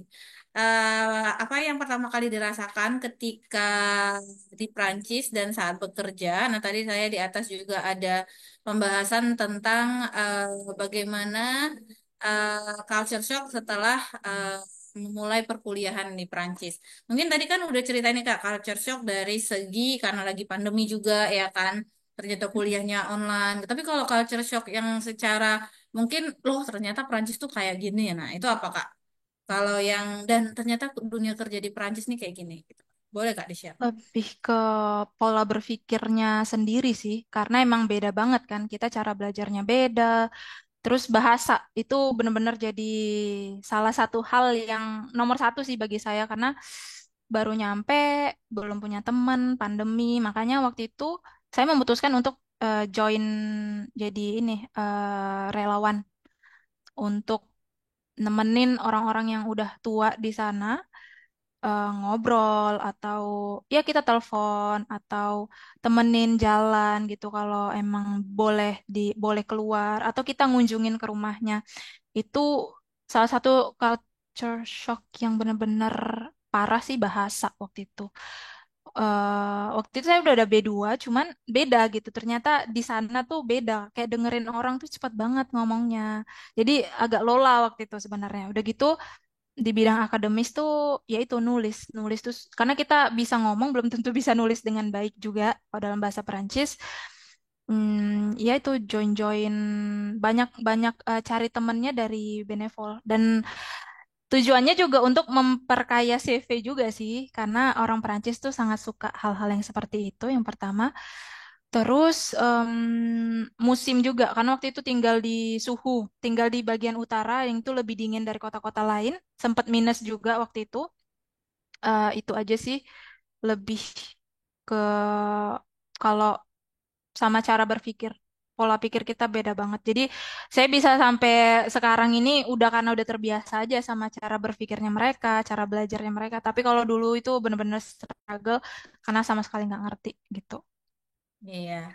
Jadi tadi kalau udah ngomongin tentang yang pandemi ya, tentang Mm-mm, dunia kuliahnya. Nah, ternyata ada beberapa struggle lagi. Mungkin yang belum belajar bahasa Prancis, Benevol itu voluntary work ya atau kerja relawan. Nah, di Prancis tuh mereka sangat menghargai dan bahkan yang mm-mm, sederhana kayak membantu memetik anggur, membantu membersihkan gereja atau kamar mandi umum seperti itu. Jadi memang ada hal-hal kayak gitu yang bisa buat kita nambah relasi dan tadi memperbaiki CV gitu. Eh, dan yang menarik juga cara berpikir ya Kak Ulfa tadi ya mm-mm. tentang cara berpikirnya orang Prancis. Mungkin Ulfa waktu mau berangkat tuh kayaknya kok gini banget ya di Prancis gitu. Tapi sekarang udah 4 tahun harusnya udah sangat terbiasa nih. Nah, oh Iya, biasa lah orang Prancis kayak gitu. mm-mm. Iya Kayak gitu. sudah biasa untuk di sana kan lebih ke gini sih kalau mengalami kesulitan hal yang simpel aja langsung cari solusi. Jadi udah berpikirnya udah begitu gitu. Kalau kita kan lihat hal yang sulit di sini masih mau ya udah deh dibiarin aja gitu. Kalau di sana enggak gitu. Jadi di sana hal-hal baru yang muncul, kadang-kadang sesuatu hal yang kita nggak pernah mikir, tapi itu masalah gitu. Jadi itu sih yang salutnya di Prancis. Oke, nah ini ada tadi ada pertanyaan juga pastinya terkait dengan kehidupan kayak berbeda musim. Mungkin ke Ulfa, apakah ada masalah dengan dinginnya Eropa gitu ya waktu musim salju gitu. Dan ada ini ada pertanyaan juga terkait cost living Kak. Kalau di Lille itu berapa? Nah, di Lille itu kalau teman-teman mau tahu itu termasuk kalau saya bilangnya salah satu kota pelajar. Kenapa? Karena emang masih murah. Jadi untuk dapat apartemen yang nggak sampai 400 euro itu masih ada,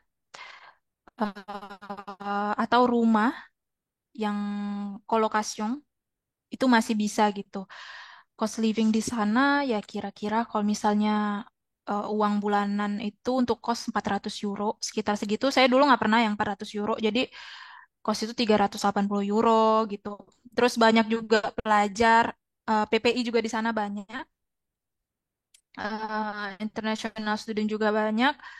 biaya masih murah kalau dibanding sekarang saya tinggal di Île-de-France itu jauh banget. Terus mentalitasnya juga berbeda. Di Lille itu orangnya masih ramah-ramah banget gitu. Kalau di di kota Île-de-France tuh lebih ke orangnya cuek karena kan Paris itu identik dengan kerja-kerja kerja. Jadi semboyan, metro, boulot, dodo itu emang bener-bener Paris banget lah gitu. Nah, kalau di Lille tuh lebih enak sih. Kalau saya untuk hidup, saya masih lebih milih di Lille.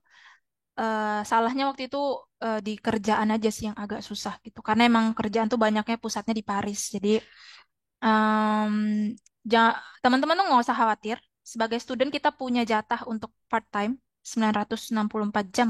Kalau belum berubah itu dalam 1 tahun atau 14 jam maksimal per minggu yang bisa teman-teman manfaatkan. Dan itu sudah cukup. Saya dulu part time eh, juga dapat student kontrak di Universitas Lille. Dulu kerja di laboratoriumnya Univ Lille, laboratorium pembelajaran Univ Lille.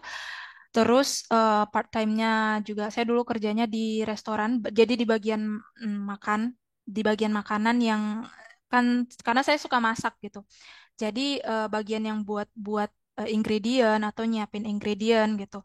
Dan bekerja di sana itu bukan sesuatu yang memalukan gitu. Jadi banyak banget anak-anak di sana tuh bahkan orang Perancis itu kan mandiri. Jadi mereka di umur-umur tertentu itu udah nggak tinggal sama orang tua dan emang udah cari apartemen sendiri, kerja untuk cari uang jajan sendiri gitu. Bukan berarti orang yang tidak mampu ya. Jadi emang bukan masalah sih. Banyak banget em, pekerjaan yang bisa dilakukan sama student di Perancis.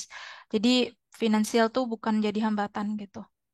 Oke, jadi itu juga mungkin ya Kak ngobrolin mindset tadi ya Kak Ulfa ya, karena kalau di Indonesia mungkin kayak jadi bersih-bersih kamar apa Ya, ruangan atau jadi waiters, mm-mm, babysitter itu hal yang kayak yang ngapain sih kerja kayak gitu. Nah di mm-mm. Perancis itu adalah Di hal Perancis yang enggak. lumrah.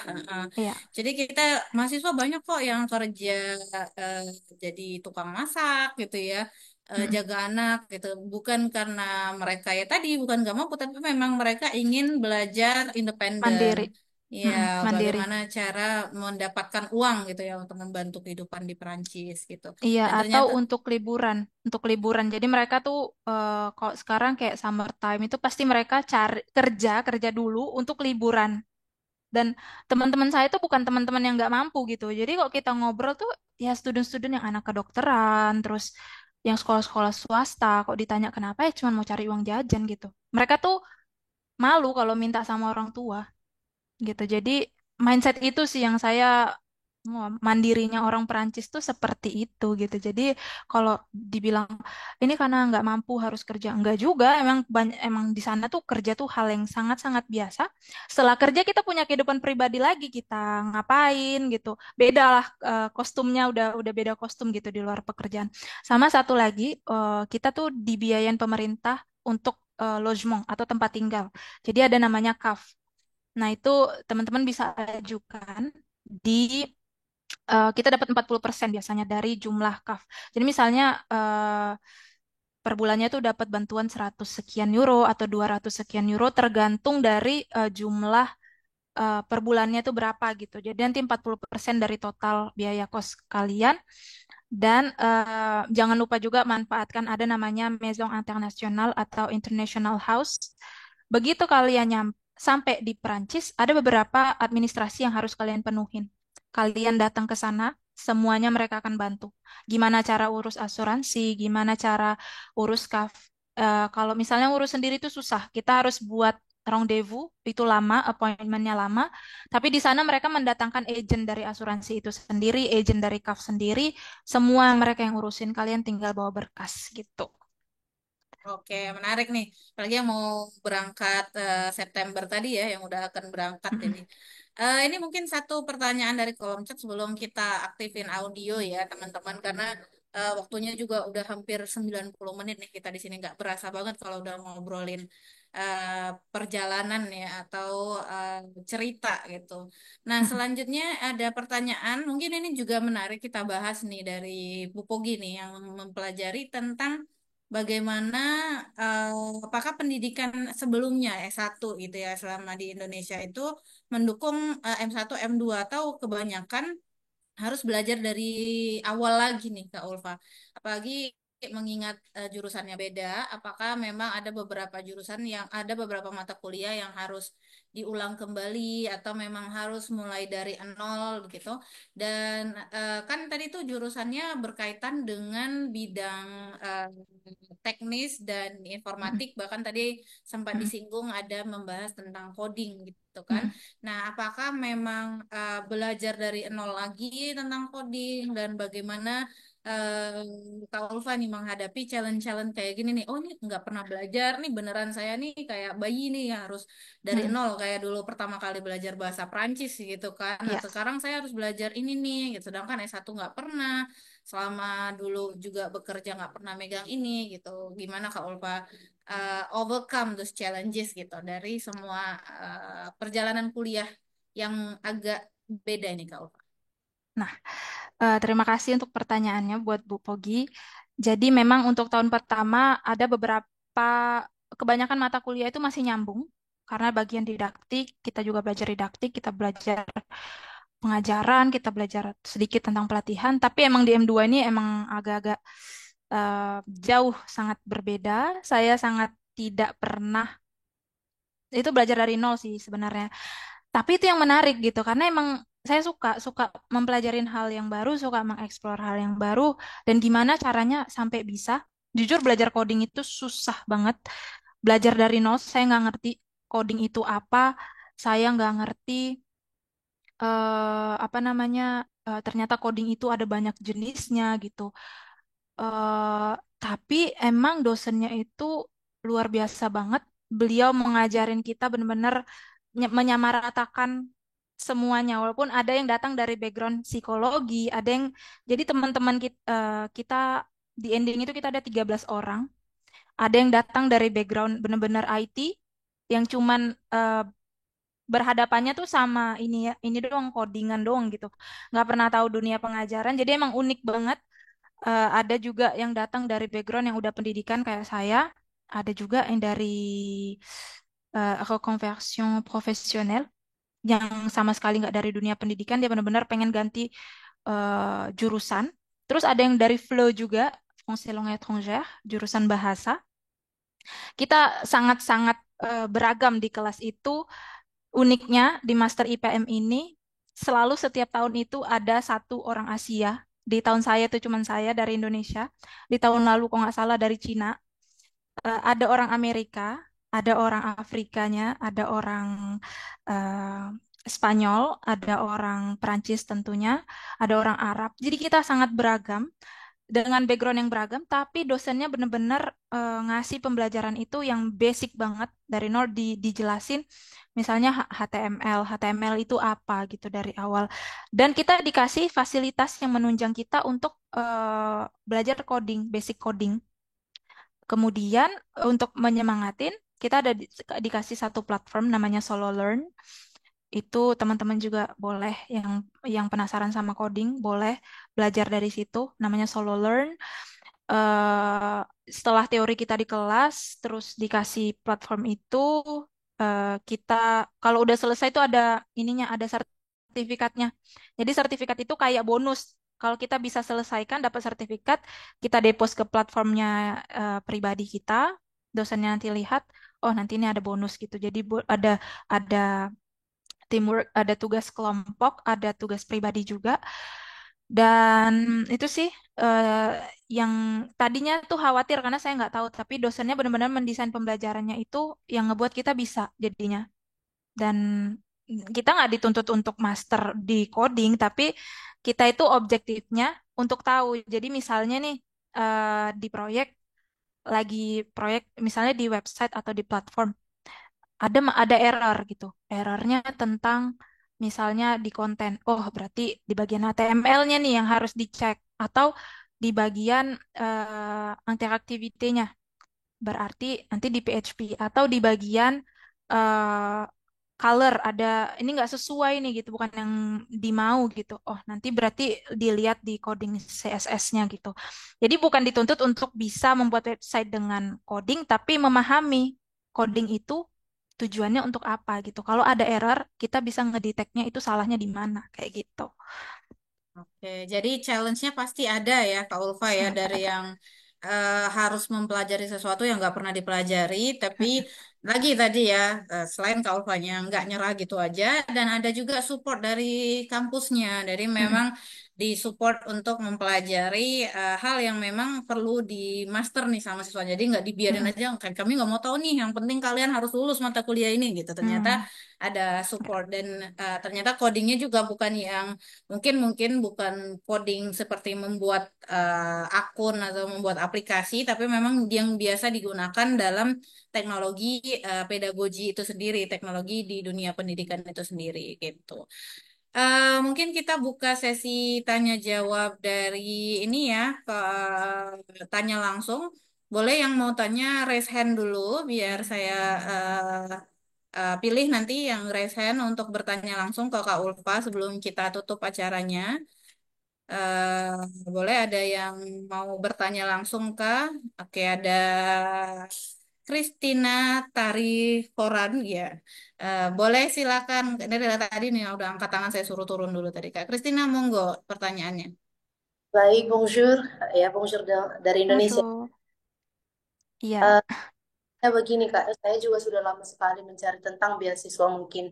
Atau mau kuliah dari dulu saya pengen sekali lanjutkan ke luar negeri. Jadi pertanyaan saya sebenarnya lebih ke basic ya, Kak ya.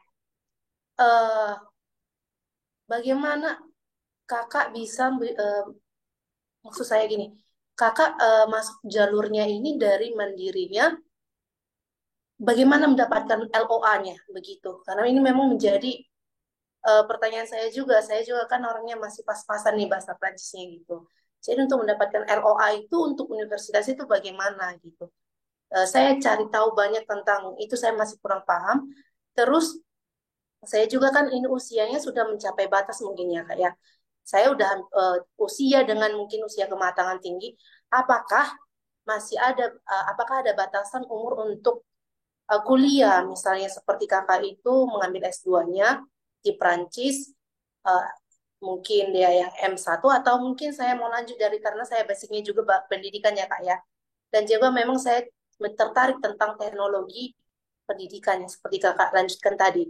Dan itu sudah lama saya cari, cuman memang pada batas waktu tertentu saya ada perasaan mundur karena saya gimana ya caranya karena saya juga tidak tahu banyak tentang itu. Jadi mungkin bisa ya Kak diberi sedikit penjelasan untuk itu dan satu lagi Kakak kenapa nggak mencoba dari beasiswa gitu? Apa sih kenapa kenapa tidak mencoba dari beasiswa? Apakah ada tantangan tersendiri atau ada hambatan lain atau bagaimana begitu? Sebenarnya saya ada banyak pertanyaan tapi untuk kali ini boleh saya ajukan tiga itu aja. Terima kasih. Oke. Terima kasih Oke, untuk pertanyaannya, iya. Christina. Boleh saya jawab langsung, Kak? Monggo, Tapi ini monggo Kak Ulfa. pertanyaan pertama mungkin lebih bisa dibantu sama Kampus France. Gimana cara dapetin LOE? Yang pertama itu harus punya DELF B2 minimal. Kalau punya C1 lebih mantap lagi karena udah banyak universitas yang mereka syaratnya tuh C1. Tapi at least B2 itu udah oke lah gitu. Udah bisa daftar ke Prancis. Kemudian Kampus France yang akan bantu semuanya kita harus ada CV, ada surat motivasi, ada periode khususnya. Periode khusus penerimaan di Indonesia sama di Prancis itu berbeda. Kalau di Indonesia itu kalau nggak salah akhir-akhir tahun itu kalau nggak salah sudah dibuka. Nah, kalau di Prancis itu sekitar bulan 3 ya, sekitar ya awal-awal tahun gitu. Walaupun kita udah international student, udah di sana, tapi kita nggak bisa ikut yang jalur di Indonesia gitu, harus yang jalur di sana. Gimana cara dapatnya LOE? Ya apply sebanyak-banyaknya. Jadi punya kesempatan 7, harus cari 7 universitas, 7 jurusan untuk memperbanyak peluang.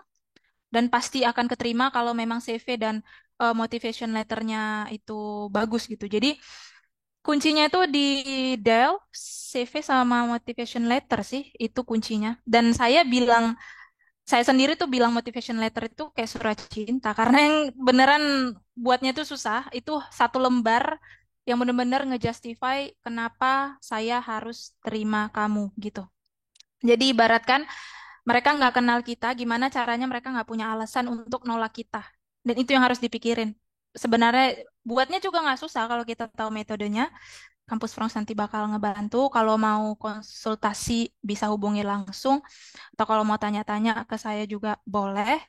Tapi itu lebih ke Kak Daya sih. Kampus France tuh beneran nanti ngebantu kalian. Feel free to ask juga kalau mau tanya lebih lanjut. Kemudian kenapa saya nggak coba beasiswa? Saya coba beasiswa tapi nggak lulus. Sampai akhirnya memutuskan untuk jalur mandiri karena waktu itu sempat saya mau mundur. Jadi saya bilang ke orang tua, kayaknya nggak mau berangkat gitu. So, orang tua bilang, oh nggak usah, pergi aja gitu. Nggak mau tapi nggak bisa beasiswa karena ya malu lah udah master masa mau dibiayain gitu kan. Akhirnya orang tua yang nguatin harus berangkat. Itu di tengah COVID juga banyak banget waktu itu perjuangannya maju mundur banget. Terus 6 bulan dibiayain orang tua, akhirnya saya dapat kerjaan di sana. Karena saya udah bilang nanti saya di sana mau kerja gitu. Alhamdulillahnya dapat. Jadi waktu itu tuh ketika COVID restoran dibuka, sistemnya boleh take away.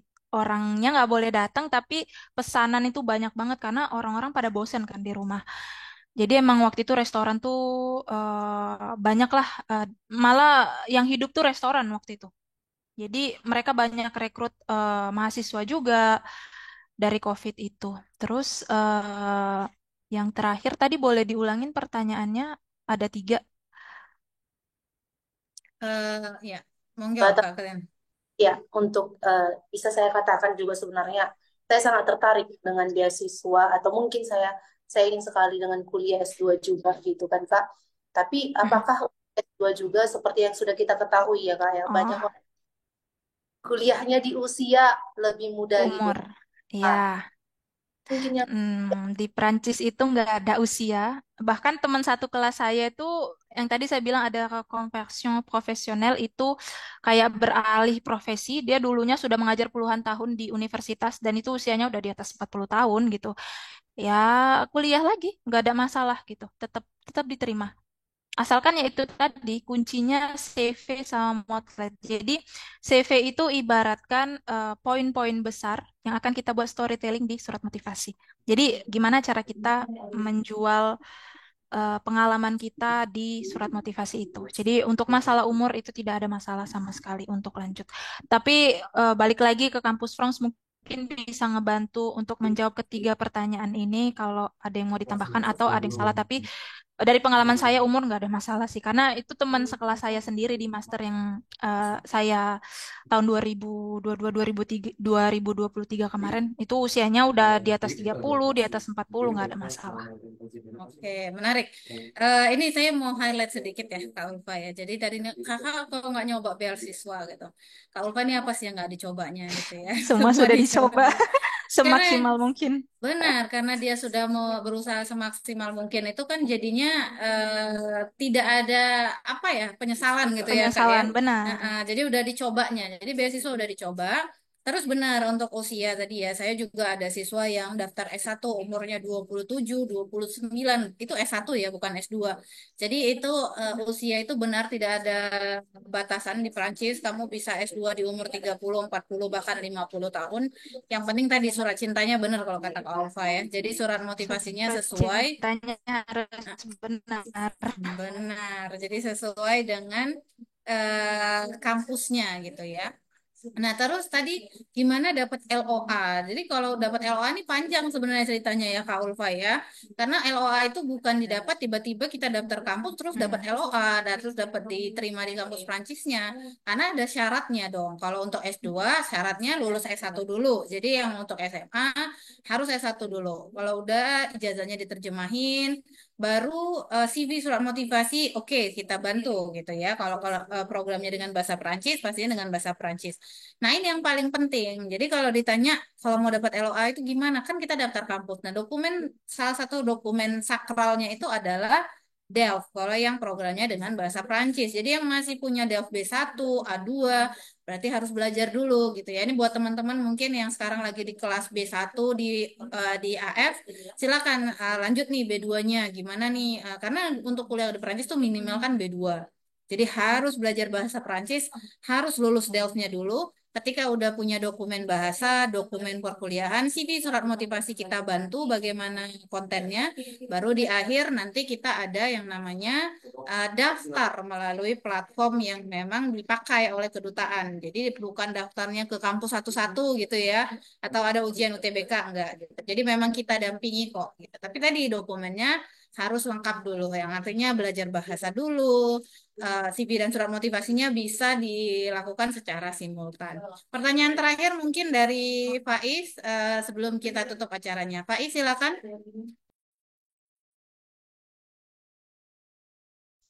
Baik,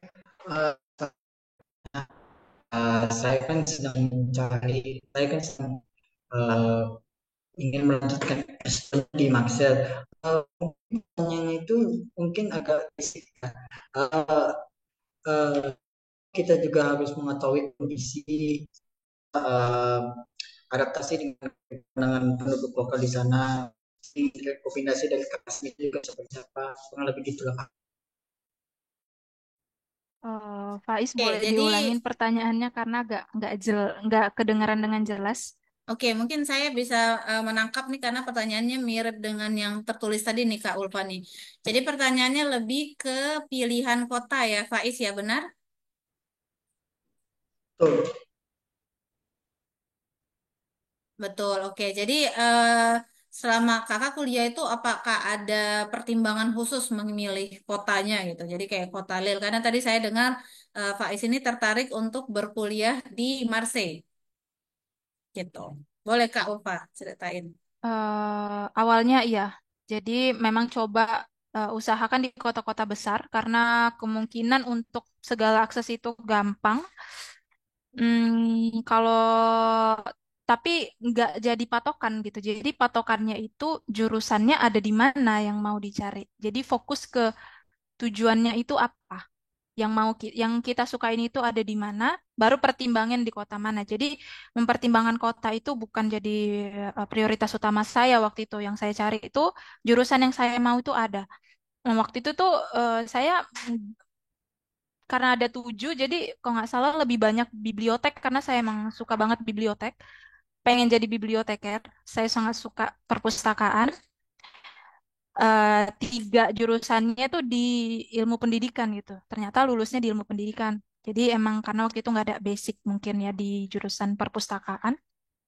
Dan perpustakaan di Prancis itu kan sangat-sangat maju ya. Itu juga yang jadi motivasi gitu. Tapi untuk pilihan kota nggak jadi prioritas utama. Prioritas utama adalah di mana saya bisa nemuin jurusan yang saya mau. Baru lihat di ini diurutkan itu ada di kota mana. Jadi diurutkan dari yang kota-kota besar dulu untuk pilihan awal 1 sampai 5 misalnya, baru 6 sampai 7-nya ya udah terserah mau di mana gitu. Semoga menjawab Oke, pertanyaannya. oke, Terima merci, kasih. merci Kak Ulfa. Jadi memang begitu ya Faiz ya. Jadi Alaikum. kalau pilihan kotanya itu lebih ke ya maunya apa gitu. Kalau memang tertariknya ada jurusan itu di kota tertentu ya pastinya kita pilih kota itu. Tapi kalau nggak ada ya kita harus merelakan kota favorit ya, memilih dengan kampus yang memang ada jurusan kita gitu. Oke, karena waktunya udah lama banget ya hampir 2 jam kita berada di sesi Zoom ini. Terima kasih yang udah stay bersama kita. Tapi mungkin terakhir nih Kak Ulfa, closing statement buat teman-teman yang lagi mempersiapkan diri untuk berkuliah di Prancis atau yang akan berangkat ke Prancis. Ada nggak apa aja yang memang apa sih yang harus kita persiapkan, challenge dan bagaimana ya closing words lah dari Kak Ulfa. Saya panjang banget nanti menjabarkannya. Silakan Kak Ulfa. Buat teman-teman harus bisa jadi orang yang eksploratif, benar-benar cari tahu apa yang kalian mau, apa yang kalian butuhin, benar-benar dipelajarin jurusannya itu seperti apa, belajarnya seperti apa. Tanya kampus France sebanyak-banyak yang kalian mau untuk cari tahu, karena di sini emang mereka yang menjadi perantara gitu sebelum kalian ke sana, karena hidup sendiri di negara orang itu jujur nggak mudah. Jadi kalau udah hidup sendiri itu nggak mudah, cari sesuatu yang kita seneng gitu. Walaupun susah, tapi kalau kita menemukan hal yang kita sukain itu pasti ya nggak masalah gitu.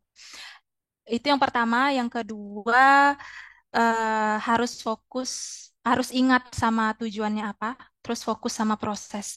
Jadi lakukan semuanya maksimal. Misalkan gini, sesimpel kayak kalian udah burn out banget, udah nggak tahu nih, udah capek banget lah pokoknya, tugas banyak banget. Kalau saya dulu mikirnya gini, yang penting kita berusaha gitu, berusaha untuk kasih yang maksimal di setiap hal. Artinya, misalnya di hari Rabu. Kan besok pasti hari Kamis kan. Nggak mungkin habis hari Rabu tuh hari Jumat. Jadi kerjanya satu-satu gitu. Kerjanya satu-satu, fokus di hari Rabu itu apa, baru nanti setelah selesai fokus di hari Kamis. Walaupun kalian ngerasa ini nggak maksimal banget, tapi sebagai mahasiswa capek sudah pasti.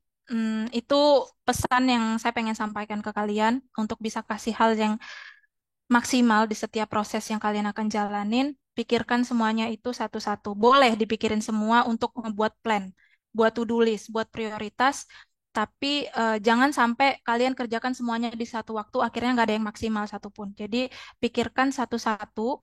Eh, saya juga itu sampaikan ke teman-teman yang baru nyampe juga, yang ngerasa kayak berat banget tinggal sendirian. Oke, kalian cuman punya dua tangan. eh, nggak bisa semuanya dipegang dua-dua gitu. Jadi lakukan, ingat aja tujuannya apa, fokus sama setiap prosesnya untuk kasih hal yang maksimal. Jadi kalau misalnya teman-teman sekarang udah tahu memang yakin mau berangkat ke Perancis, sekarang udah dipikirin CV-nya gimana, udah buat bruyongnya, tulis-tulis aja gitu judul besarnya, karena biasanya tuh anak-anak baru yang masih belum bisa pasti nulis CV gimana, bisa 2 lembar, bisa 3 lembar. Sementara CV harus jadi 1 lembar kan. Dari sekarang sudah dibuat. Kemudian nanti bisa dibantu juga sama Kak Dayah kontennya gimana, baru nanti ke motivation letternya gimana gitu. Yang penting persiapkan segala hal itu dengan maksimal. Masalah hasilnya gimana itu belakangan. Kalau kalian udah melakukan semuanya maksimal, nggak ada yang nggak mungkin sih kalau menurut saya, karena itu udah pengalaman banget gitu. Nggak bisa semua dipikirin dalam hal yang dalam satu waktu itu susah gitu. Itu aja sih dari saya. Oke, menarik ya. Jadi ini mungkin yang jadi kekhawatiran yang masih muda kali ya. Jadi it's okay, do it slowly gitu ya Kak ya, pelan-pelan. Jadi tidak harus semuanya diborong. Do not overthink everything gitu ya. Jadi jangan dipikirkan Yes, semuanya kayak exactly. saya harus dapat beasiswa gitu. Sedangkan belajar bahasanya belum, ya kan? Baru uh, surat motivasinya juga belum ditulis, mau ngambil apa, jurusan apa.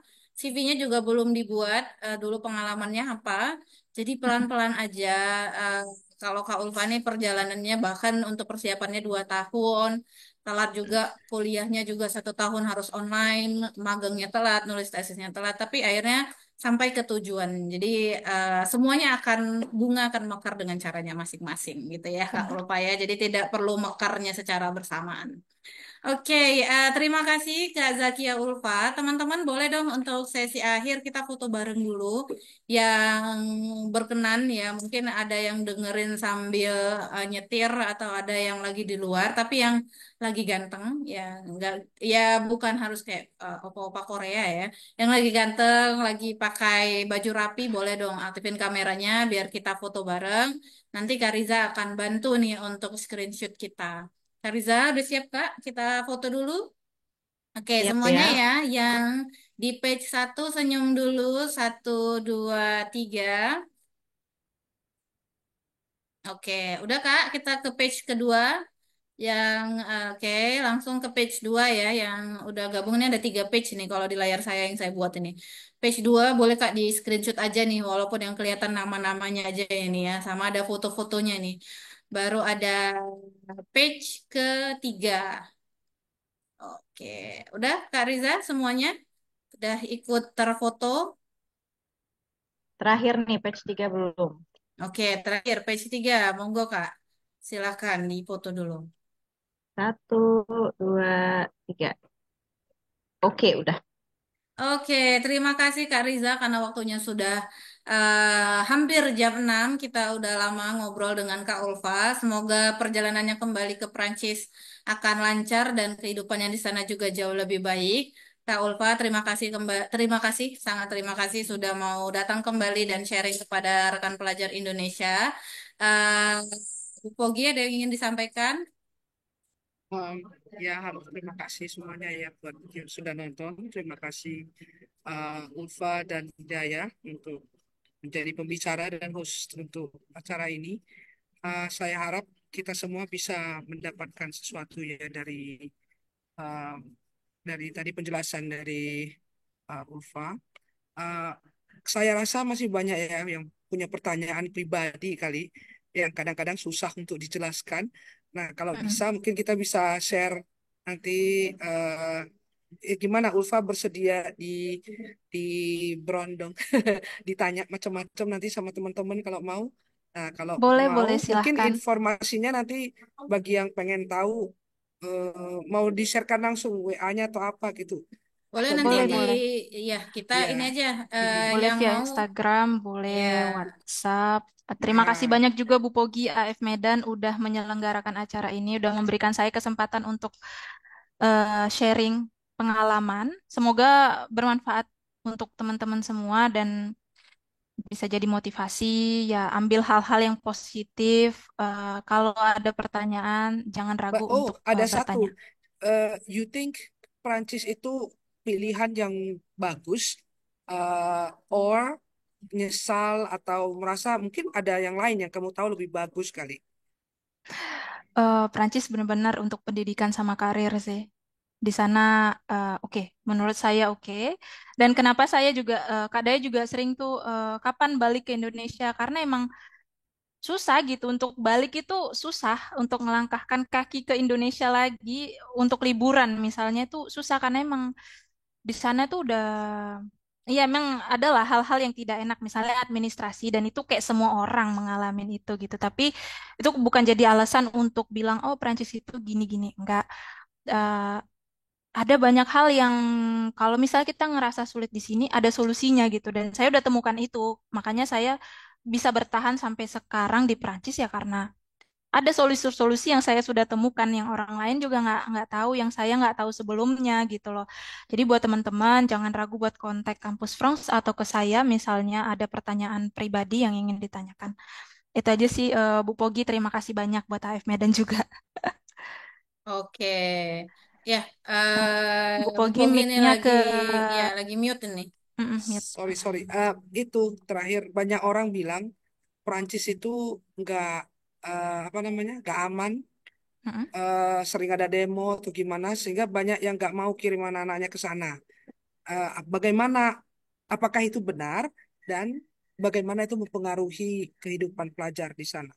Oke, mungkin Jadi, secara singkat nih, Ulfa nih, gimana sih? Karena kan Ulfa pasti ngerasain nih, ya demo-demo yang kemarin sempat ramai ya tahun lalu ya.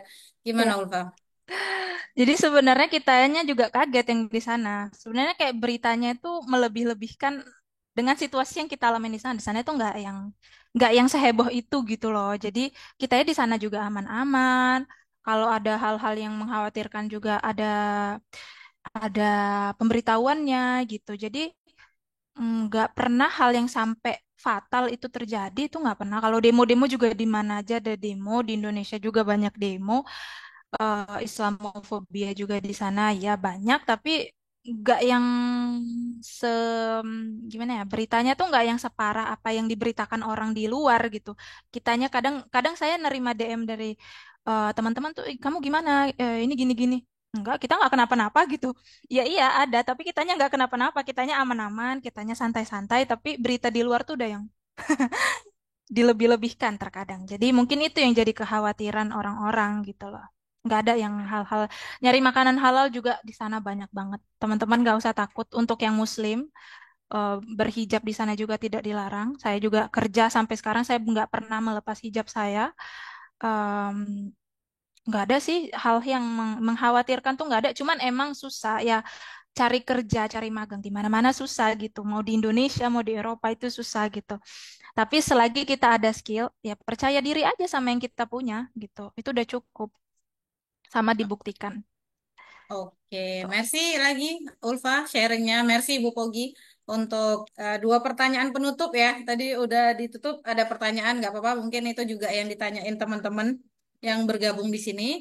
Sekali lagi terima kasih kepada Ulfa yang sudah share, Bu Pogi atas kehadirannya jauh-jauh itu online dari Jakarta, itu kayaknya lagi di hotel tuh, udah kelihatan Ya, layarnya dari dari jauh. Raffles. Iya, dan buat teman-teman juga yang udah hadir dan bertahan ya selama 2 jam bersama kita, dan saya lihat juga ada Bapak Ibu dosen juga yang ikut hadir pada hari ini. Sekali lagi terima kasih. Yang ingin berkonsultasi silakan hubungi Kampus Rangs Indonesia, khususnya untuk yang wilayah Sumatera di Kampus Rangs Medan, kepada saya sendiri yang pastinya. Kalau ada yang penasaran mau kontak di mana dan kontaknya di mana, mungkin kontak pertamanya silakan follow akun Instagramnya AF Medan @AF_Medan, dan follow Instagramnya Kampus Rangs Indonesia @Kampus Rangs Ina. Nanti foto kita juga akan dipost pastinya di story-nya AF ya. Nanti boleh kita tag Ulfa, jadi bisa di follow Ulfanya dan boleh di chat juga Kak Ulfanya untuk tanya-tanya lebih lanjut. Sekali lagi terima kasih semuanya. Saya akhiri dengan bonjuk nih, bongkuras untuk semua persiapannya, bongkuras untuk Ulfa. Au revoir semuanya. Au revoir. Merci Au beaucoup, au revoir. revoir, merci Au Oke, revoir, beaucoup. Daya. Au merci. revoir. Au revoir, Kak Daya. Semuanya, thank you.